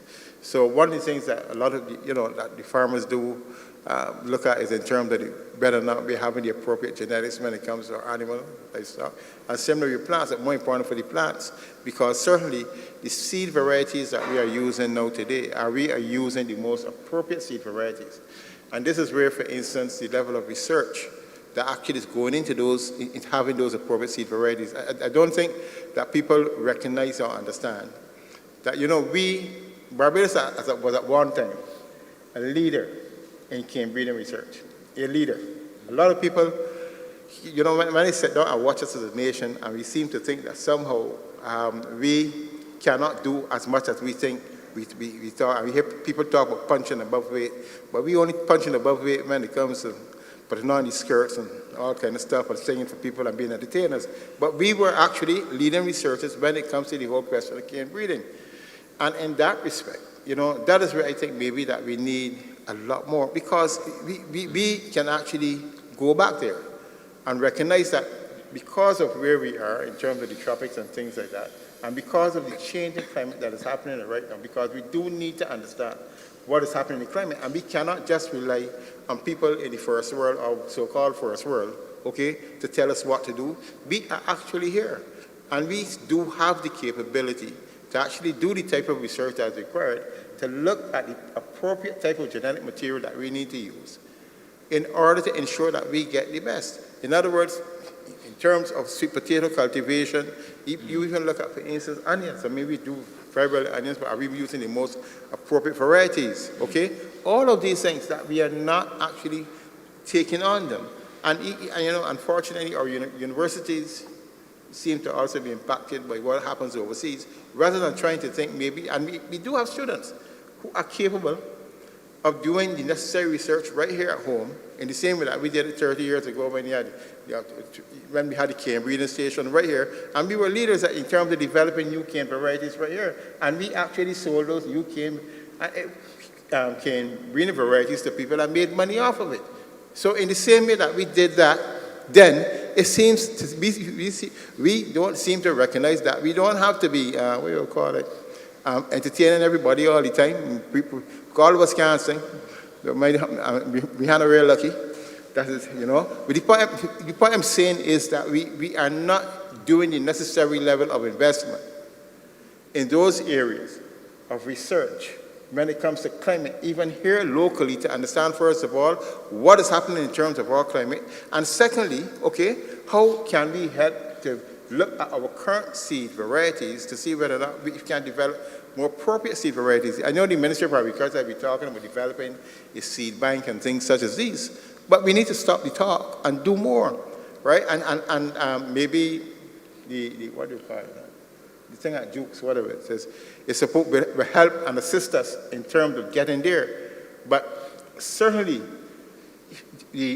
what we are looking at is that we need to look at those new seed varieties that can help us in terms of producing seed varieties that can actually give you all year-round sweet potato production, even yams. How can we do it? I mean, it's a big challenge when it comes to yams, both will tell you. But the point is really, it is not something that is inconceivable that if we were to put our minds and hearts so we could not do it. And even in terms of the Barbados black belly sheep, for instance, I mean, we talk about this a lot. We talk about the fact that because of some of the unique properties, it can work. But, you know, I get amazed sometimes. We as Barbadians, we tend to think, oh, we need to protect it. That is true. But what we need to protect is the research capabilities, and we need to strengthen it. We are not doing enough in providing those research facilities and using the talent that we have among our Barbadians to actually work and do it, because we were doing it in the past, certainly, but it needs resources in order to get it done. So On this issue of research, yes. sorry for crossing you, Go ahead. but I have to make sure that we balance the scales. I know you can go on for a long, long time, but we have to balance the scales. Well, no So problem. we will come back to you, because I do want to hear more about the seed varieties and how that whole process works. It's always been a curiosity of mine. But I want to lean in more on this issue of research and pose this question to you, Mr. Murray. The Barbados Meteorological Services certainly is in a position to be more research-focused by rights of the work that you do. What are some of the investments that you've made in recent times, or what do you have planned as it relates to research, data, and information gathering, and the types of instruments that you have at your disposal? First of all, I want to say is that the biggest investment that we have made so far is the construction of our three-dimensional printed automatic weather stations. 3D printing. Yes, please. And the reason why I say that is because in years gone past, we only had probably about 1 or 2 commercial stations that would take the air temperature, relative humidity, rainfall, and so on at the airport. And in the past, we had relied on manual readings from plantations in terms of rainfall, but obviously, that will not be enough. The thing is that with these stations that we are now installing in the field, and we are aiming to go for 100 of these stations, we, in time, will have enough data that can get climatological averages from the areas that we have these stations in. So your 3D printing devices, what are these devices called? No, these are the automatic weather stations that we have mentioned on previous discussions. Automatic weather stations. Right. 3D pause, it's just that help us spell it out plainly, so the public will understand what they are. And you've dispersed them across the island, so you have more places where you're capturing weather data. Yes, please. How many of them do you have installed at present? Oh, so around 70. As a matter of fact, there's one to my right out at the St. George Primary School at the corner. So when you leave, you'll be able to see it at the corner. So it is working at the moment. There's also one down at the Roberts Manufacturing Company down in Lower State, and there's also one in Constant Plantation out in St. George. So they're all over the place. And what do these automatic weather stations do? Or how do you get information from them? As will have been mentioned in previous discussions, they collect data. They collect rainfall, air temperature, the maximum air temperature, the minimum air temperature, the wind direction, wind speed, and solar radiation. And that's what these stations do. We collect the data and we compile it so that we can do our maps on our Barbados, our Climate Outlook newsletter, and much, much more. So essentially then, you're not just taking the information from the airport anymore. And I know we've said this before in previous sessions, but for those who weren't here, in the past, you would hear there was X amount of rainfall at the airport, and most of us that live inland would be like, it was pouring out by me, was these 2 inches. But now, based on what you're saying, with these 3D printed automated weather systems that you're dispersing around the island, you can basically give us weather updates in a more nuanced way, almost by parish or even more intense, because you say you have 70 of them, right? I want to reiterate is that you still have to take rainfall from the airport for the purpose of letting the public know what's actually falling at the airport, or I would say at Shawnox.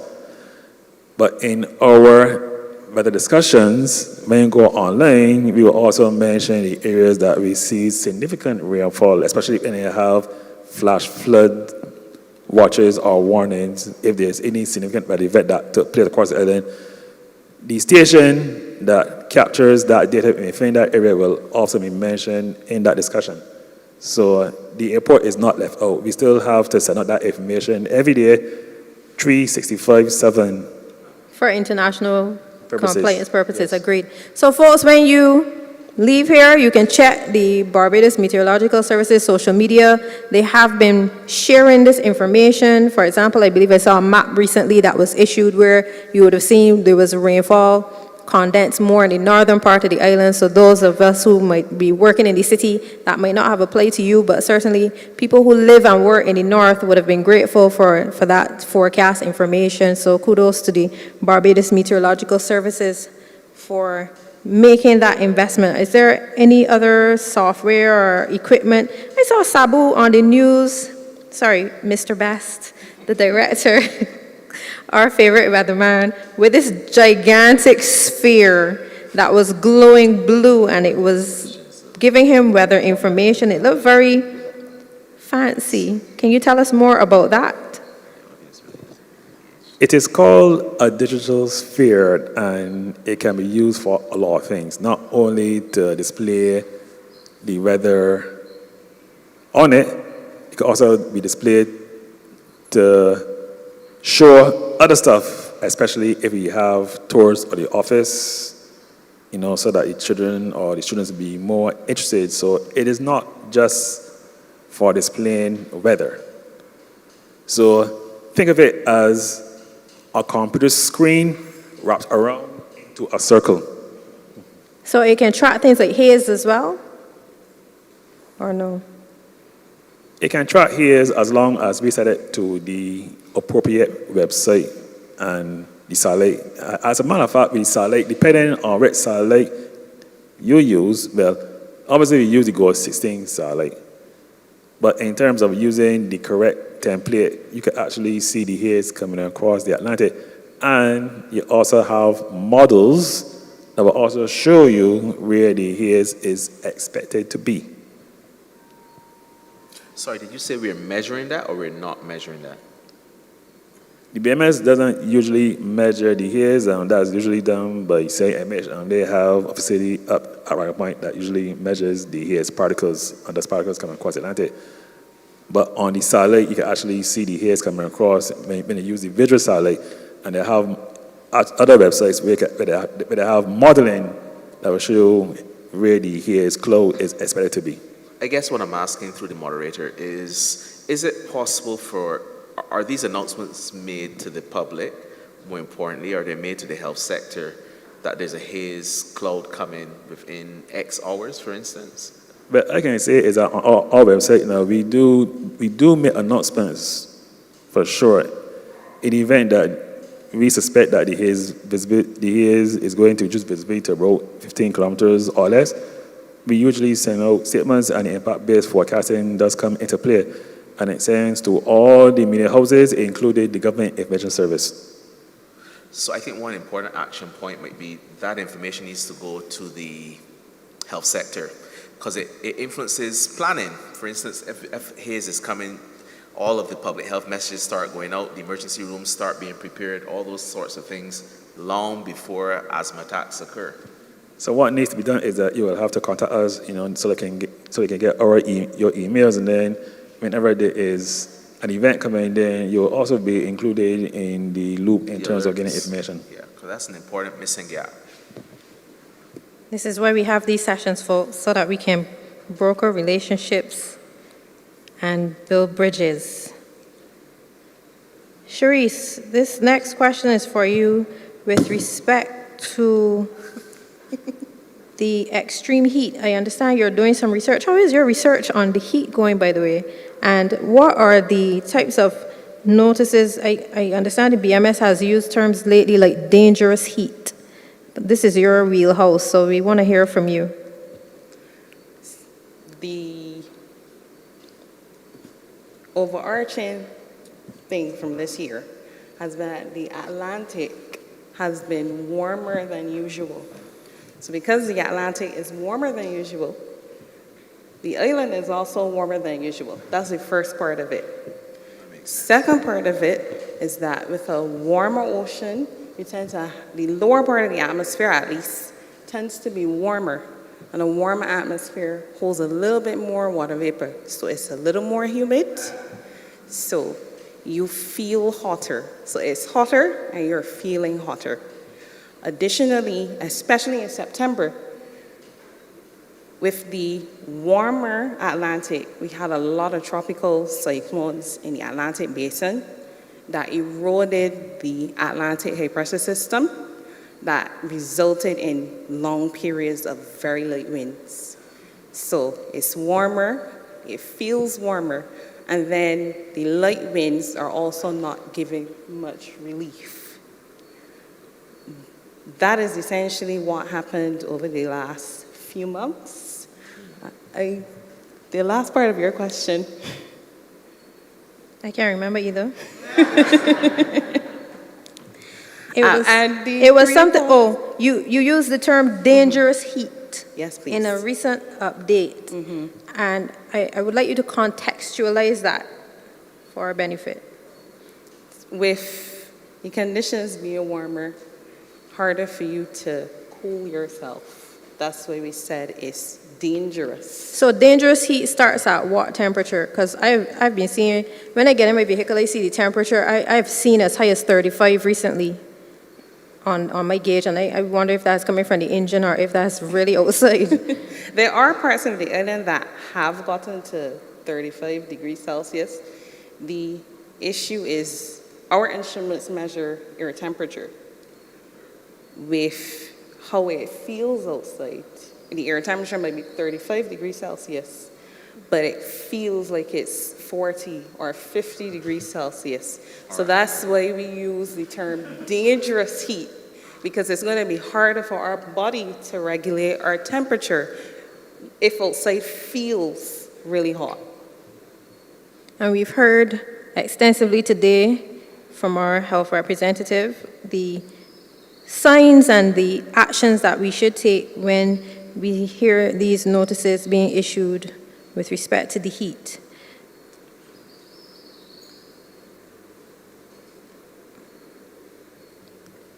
So you've touched already on your seasonal forecasting efforts and your newsletter that is issued monthly. Are there any other types of information that the BMS puts out, and where can persons access these forecasts? Currently, we only do, like I would have mentioned earlier, rainfall, temperature, drought forecasts. Climate services, we tend to take data as well. So if, like my colleague in the health sector said, well, we're seeing more heat illnesses in the Bridgetown area, we now have data that we could potentially have a small study saying, well, the temperatures in the Bridgetown area are more conducive to more heat illnesses. And that's just temperature. We can also do that with rainfall.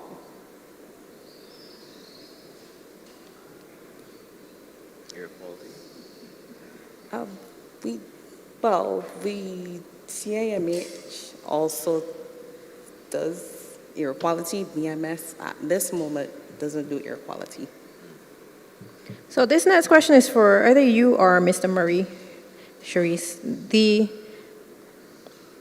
sectors that we have represented here, we've heard that there is a desire for greater collaboration with you. Have you begun to discuss this internally, and what are some of the perhaps plans that you have to support these sectors? I know you communicate publicly to the seafarers, the fishermen, and so on within the agricultural sector, but what perhaps might be in the works with respect to having more sector-related updates or communication?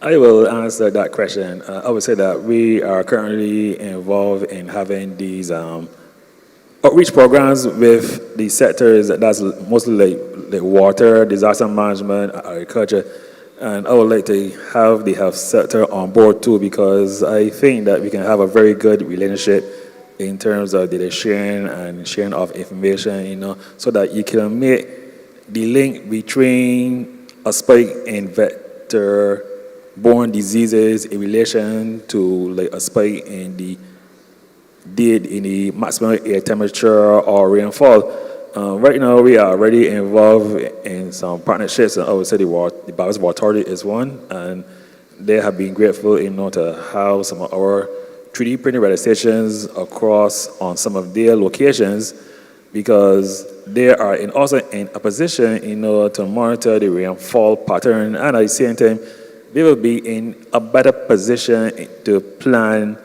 to rationalize their water if the rainfall levels go down to a very dangerously lower level.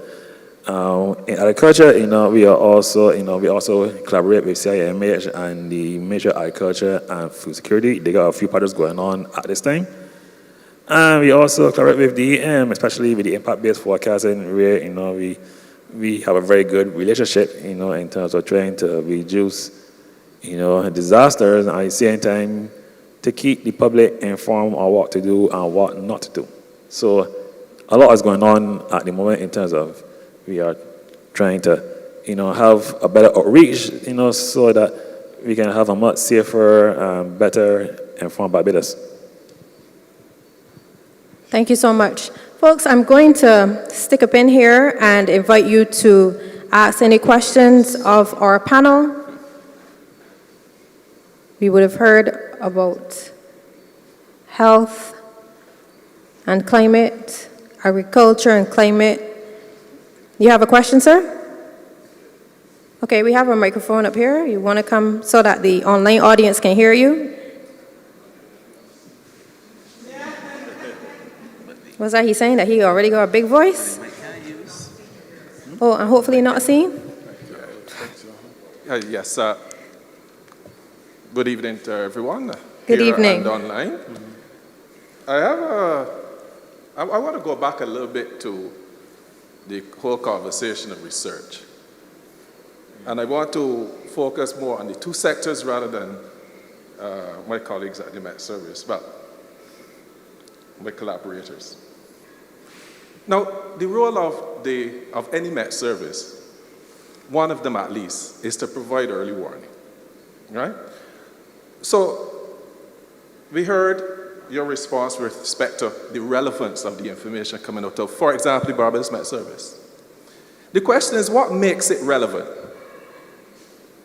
What makes it relevant is when the information suggests not what will happen with rain or temperature, but what it means for you in the health sector or in the agriculture sector. What is the impact? You asked a very good question, but I don't think it was answered. What does it mean to have dangerous heat? Yeah. What is the temperature? Do we know? All that takes research.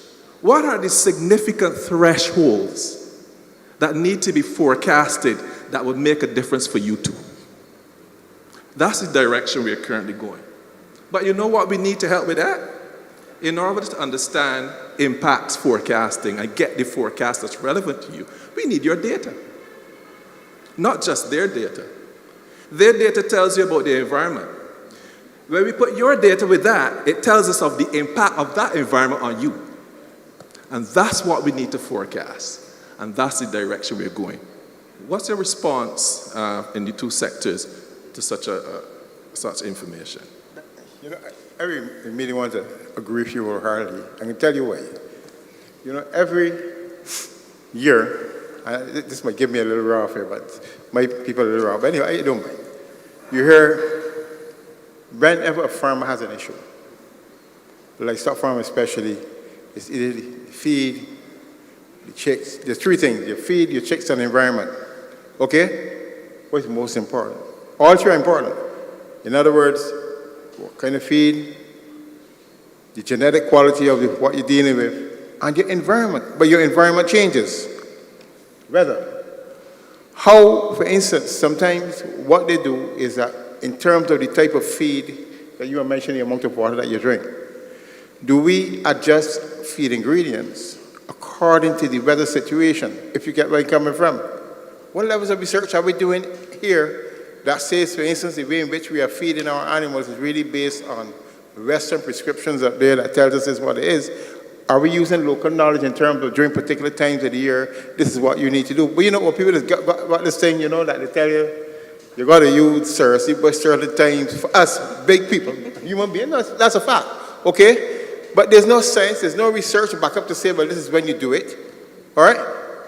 And do we have something that combines all of that data from the weather side, okay, and from, say, the animals, the user side, the farmer side, to say, well, okay, how do we put it together to give the best advice? So that, for instance, even in terms of feed manufacturing, that we basically respond or put things in there that makes a difference. All of these issues, but we're not doing it, right? And that is the problem. We are not bringing it together and doing it. We are operating as with little castles, beautifully built, looking good, and it produces enough nice information and put it up in the stars and it looks nice.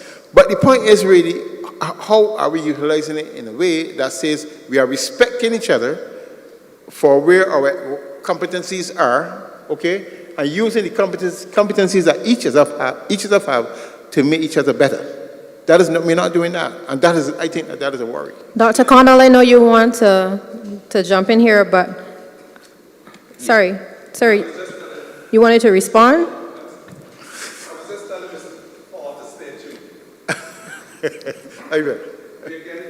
I was hoping that maybe the Met Office might want to make a contribution to the point that was raised.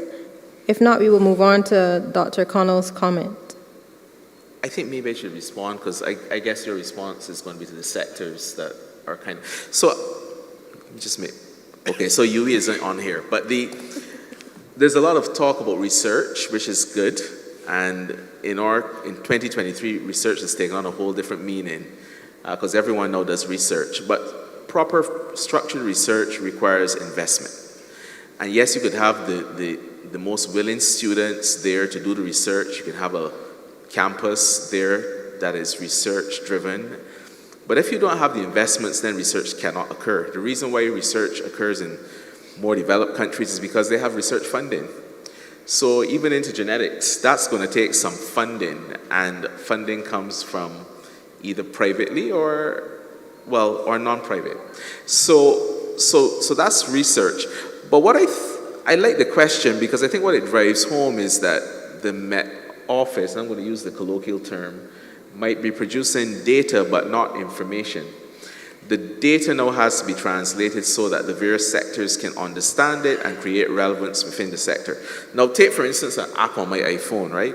I can just look, or I'm just going to say a smartphone, I'm not going to give a brand, too late. But looking at the app, it gives me the temperature, the minimum temperature, the maximum temperature, something about percentage risk of rainfall. And if I scroll down, so it tells me about the UV index, what it feels like, humidity, precipitation, visibility. These are things that I am interested in health. So for instance, the haze of air quality is something health is going to be very interested in. It's not just data now, it's information. So I disagree with you that what's needed is more outreach. What is needed is more use of your external stakeholders to climate and the environment. You need to now create a platform where we are all able to understand the relevance of your data in our sector and to use it as information. And just to use technology again, take artificial intelligence. There are apps now where you can, for instance, say to someone on their smartphone, okay, so send me your peak flow, which is a measure of how well you're breathing with asthma, right? Send me that data. And based on that, it might say to you, okay, you need to increase your inhaler use. Think about how far it's gone. It can now use GPS to say, based on your location or the location of your phone, it looks the air quality where you are is not that great. You need to increase the use of your inhaler because you're probably going to have an asthma attack in the next 24 hours. So you see what I mean? You've converted environmental data into health information. So if I could just interject here, and I know the Met Office team, and I want to perhaps create a wicket for them. You would think I'm a real big cricket fan, right? The second time I talking about wickets tonight. I believe that's the direction the impact-based forecasting is going in terms of turning data into information, as you so eloquently put it. I also want to perhaps caution us in terms of the extent to which we speak so glowingly about apps and the technology that is available, which sometimes runs counter to the messaging that the Met Office is putting out, not necessarily as accurate as they are, and certainly the safety implications of persons perhaps relying on this information rather than on the Met Office. But I don't work there, so I'm just a cheerleader. I will hand it over. I believe Samelka wanted to make an interjection. But then, of course, the problem is not the app. The problem is the Met Office needs an app that's easily accessible so that the go-to app becomes the Met Office's app. Let the Barbados Meteorological Services respond. I will speak on this one. So we have the BMS Insight app. The BMS what? BMS Insight. Available on Android only. Oh. So what you need to do is you gotta have to buy. Brian, I hear batting for you. You gotta have to buy an Android phone so you can have the BMS Insight app on it. So the Apple people don't deserve to know about the weather? The iPhone people? You see, no, but it's on a serious note, that is the point. The reason I use the weather app is because it happens to be on my iPhone and it's there. It might not be the most reliable, but at least I can check and see what. Yeah, but according to Madam Moderator, with our Insight app, what that does is that when you open that app, it is going to direct you to the nearest automatic weather station within the facility. For instance, if I go on this phone, or this phone, I could actually it will actually take me to the weather station at St. George Primary School, and it will tell you the present temperature, relative humidity, rainfall, wind direction, wind speed, and if we have any watches or warnings or advisories out, it will be mentioned that also. So this app is accurate, is what you're saying? Because you're saying it's as accurate as it can be because it is made by the BMS. So I'm pretty good with my weather app.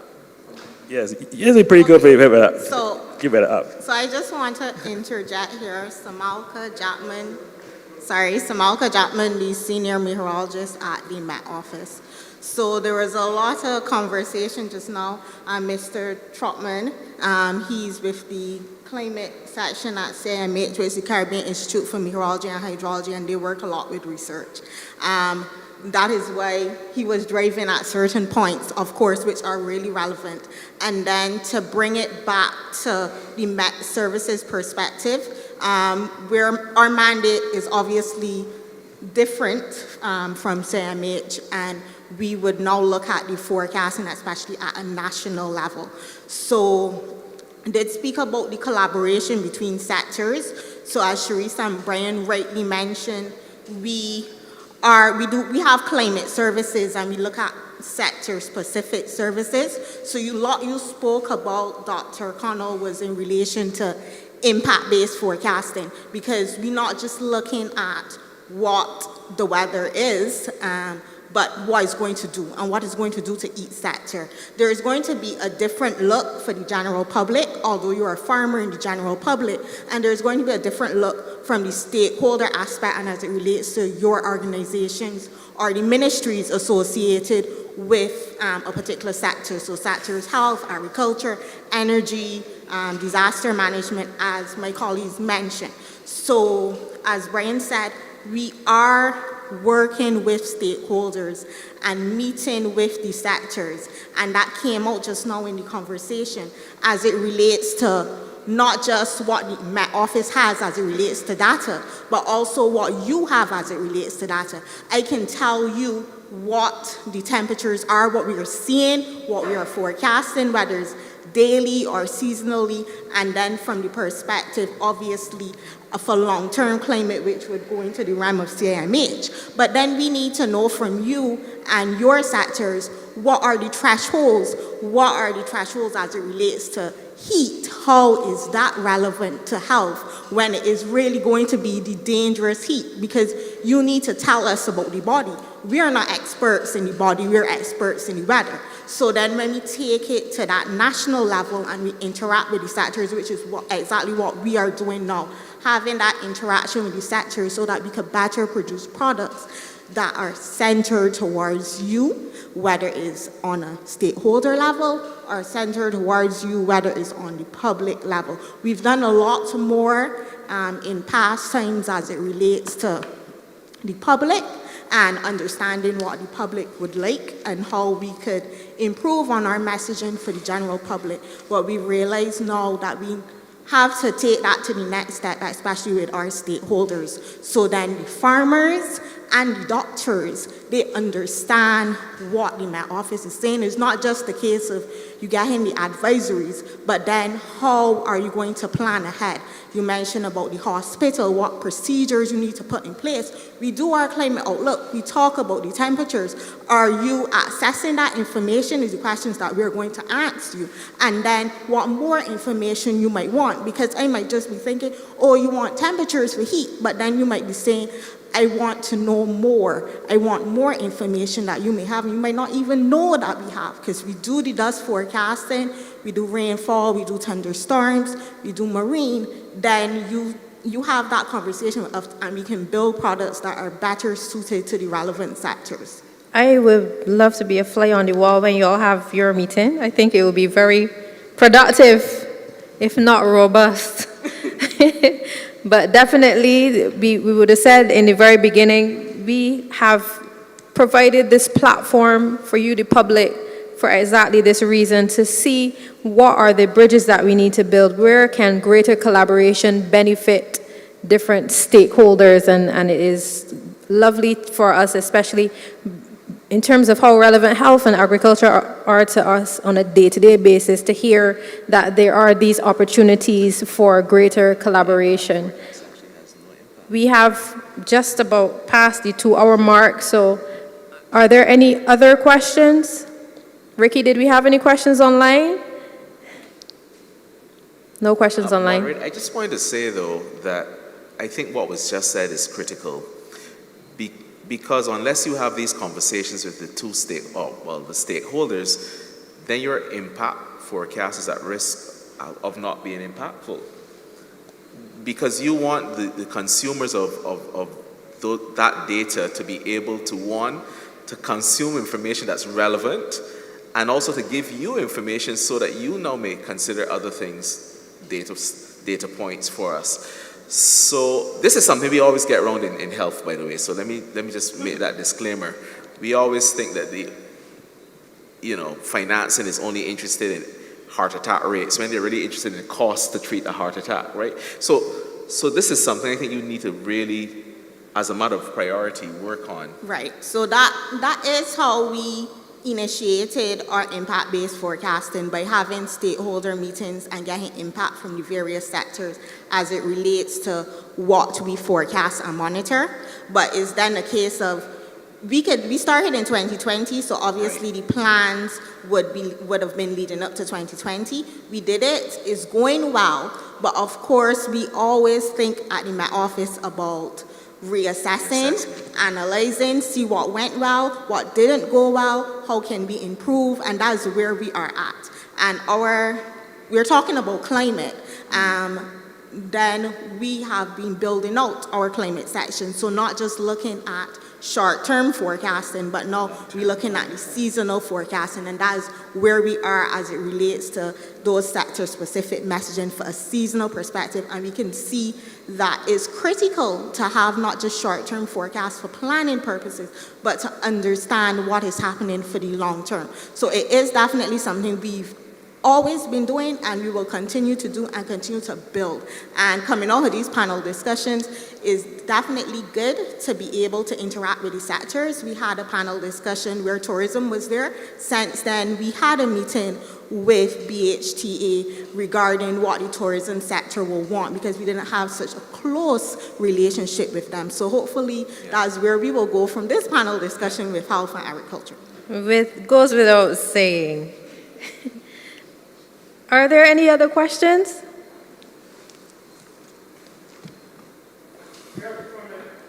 Yes.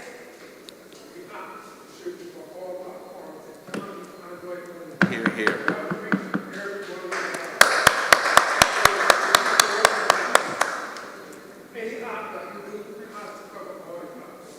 Agreed. I'm an iPhone user too, but Hear, hear. I can't change teams in the middle of the game. So if I can interject, the BMS Insight app is only one way to get information from the BMS. We also have social media pages. We're on Instagram, Facebook, No, Twitter. but who's going to do that? Who's going to go through a social media page and look for the, you know, I tap on the cloud on my thing because it looks like a cloud and I figure it's related to weather. And then I pull up what's happening that day. There's also the CapCap app that will send alerts to both Android and iPhone But users. that's alert messaging. That's a different type of messaging.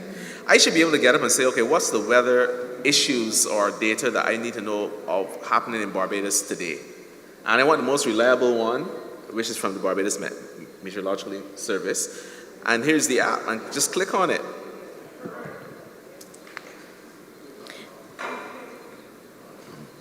But no pressure.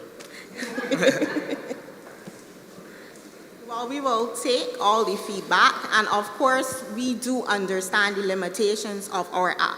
That was never a question before, because of course, persons both have Android and iPhone. So that is a limitation we have, and it is something that we've been looking at and using other avenues to send information to the Cost public. as well, yeah. If it's one thing I have to say, what Samalka said is not a sporadic fact. It is a consistency with the Barbados Meteorological Services that they do take feedback and act on it very proactively.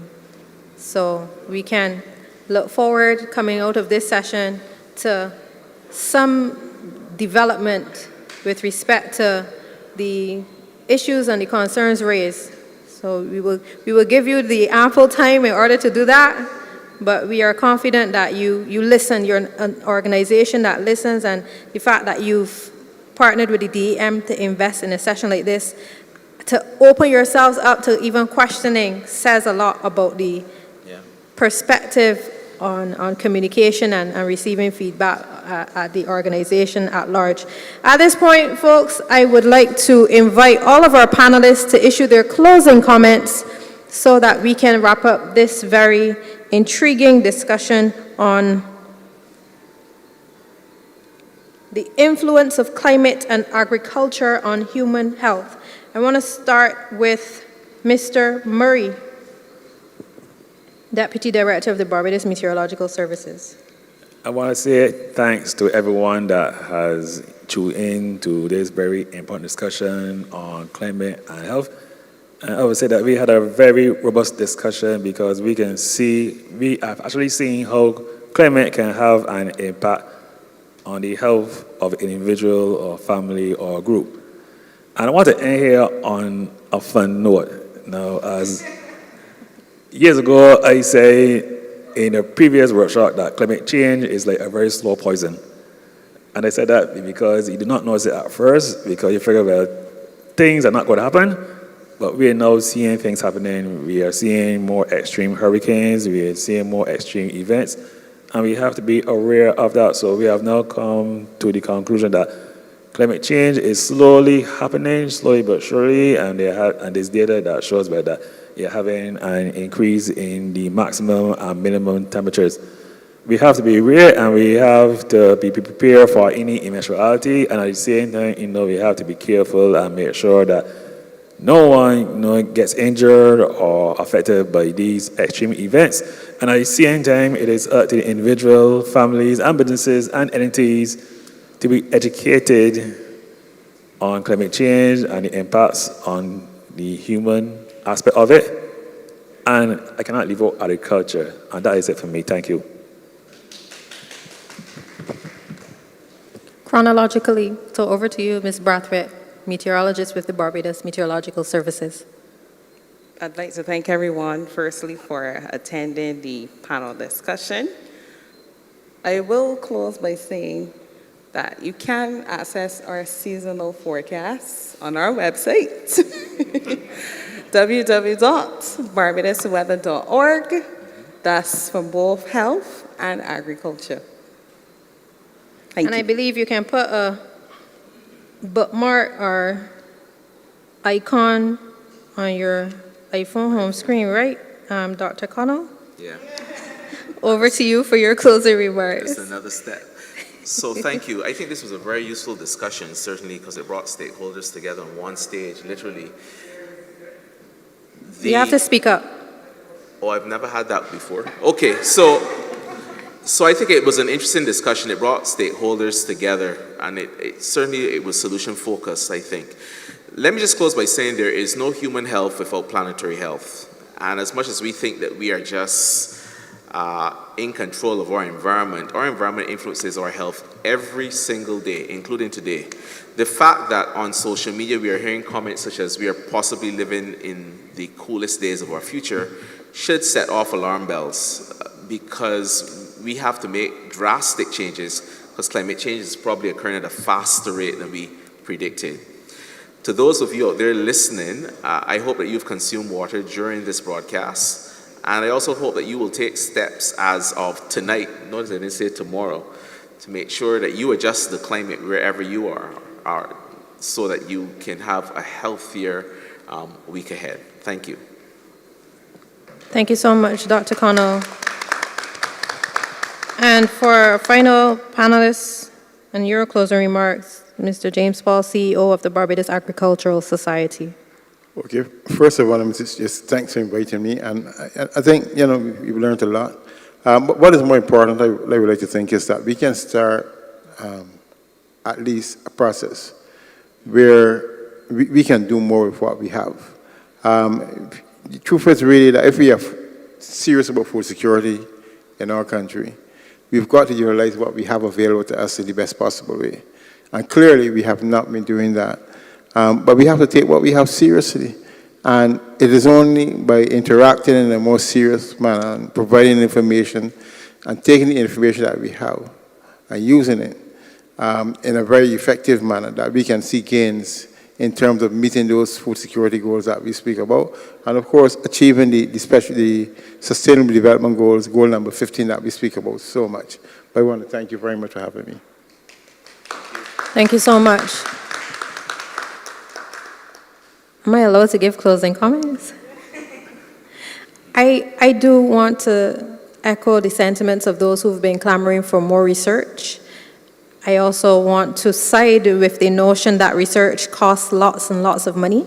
And I believe that's why our Prime Minister has been canvassing globally for a more equitable global financial architecture to ensure that we're able to pay for not only the research, but the mitigation efforts that we need to be able to not only, as Mr. Paul would have noted, meet the Sustainable Development Goals, but certainly to protect the quality of life that we have here in Barbados at a more granular level in terms of what we have done here today with respect to the climate emergency. This is just one of many steps that the Barbados Meteorological Services and the Department of Emergency Management continues to take to ensure that they listen to what the public has on their minds and their hearts as it relates to what is needed to be able to cater more to your needs so that we remain prepared together.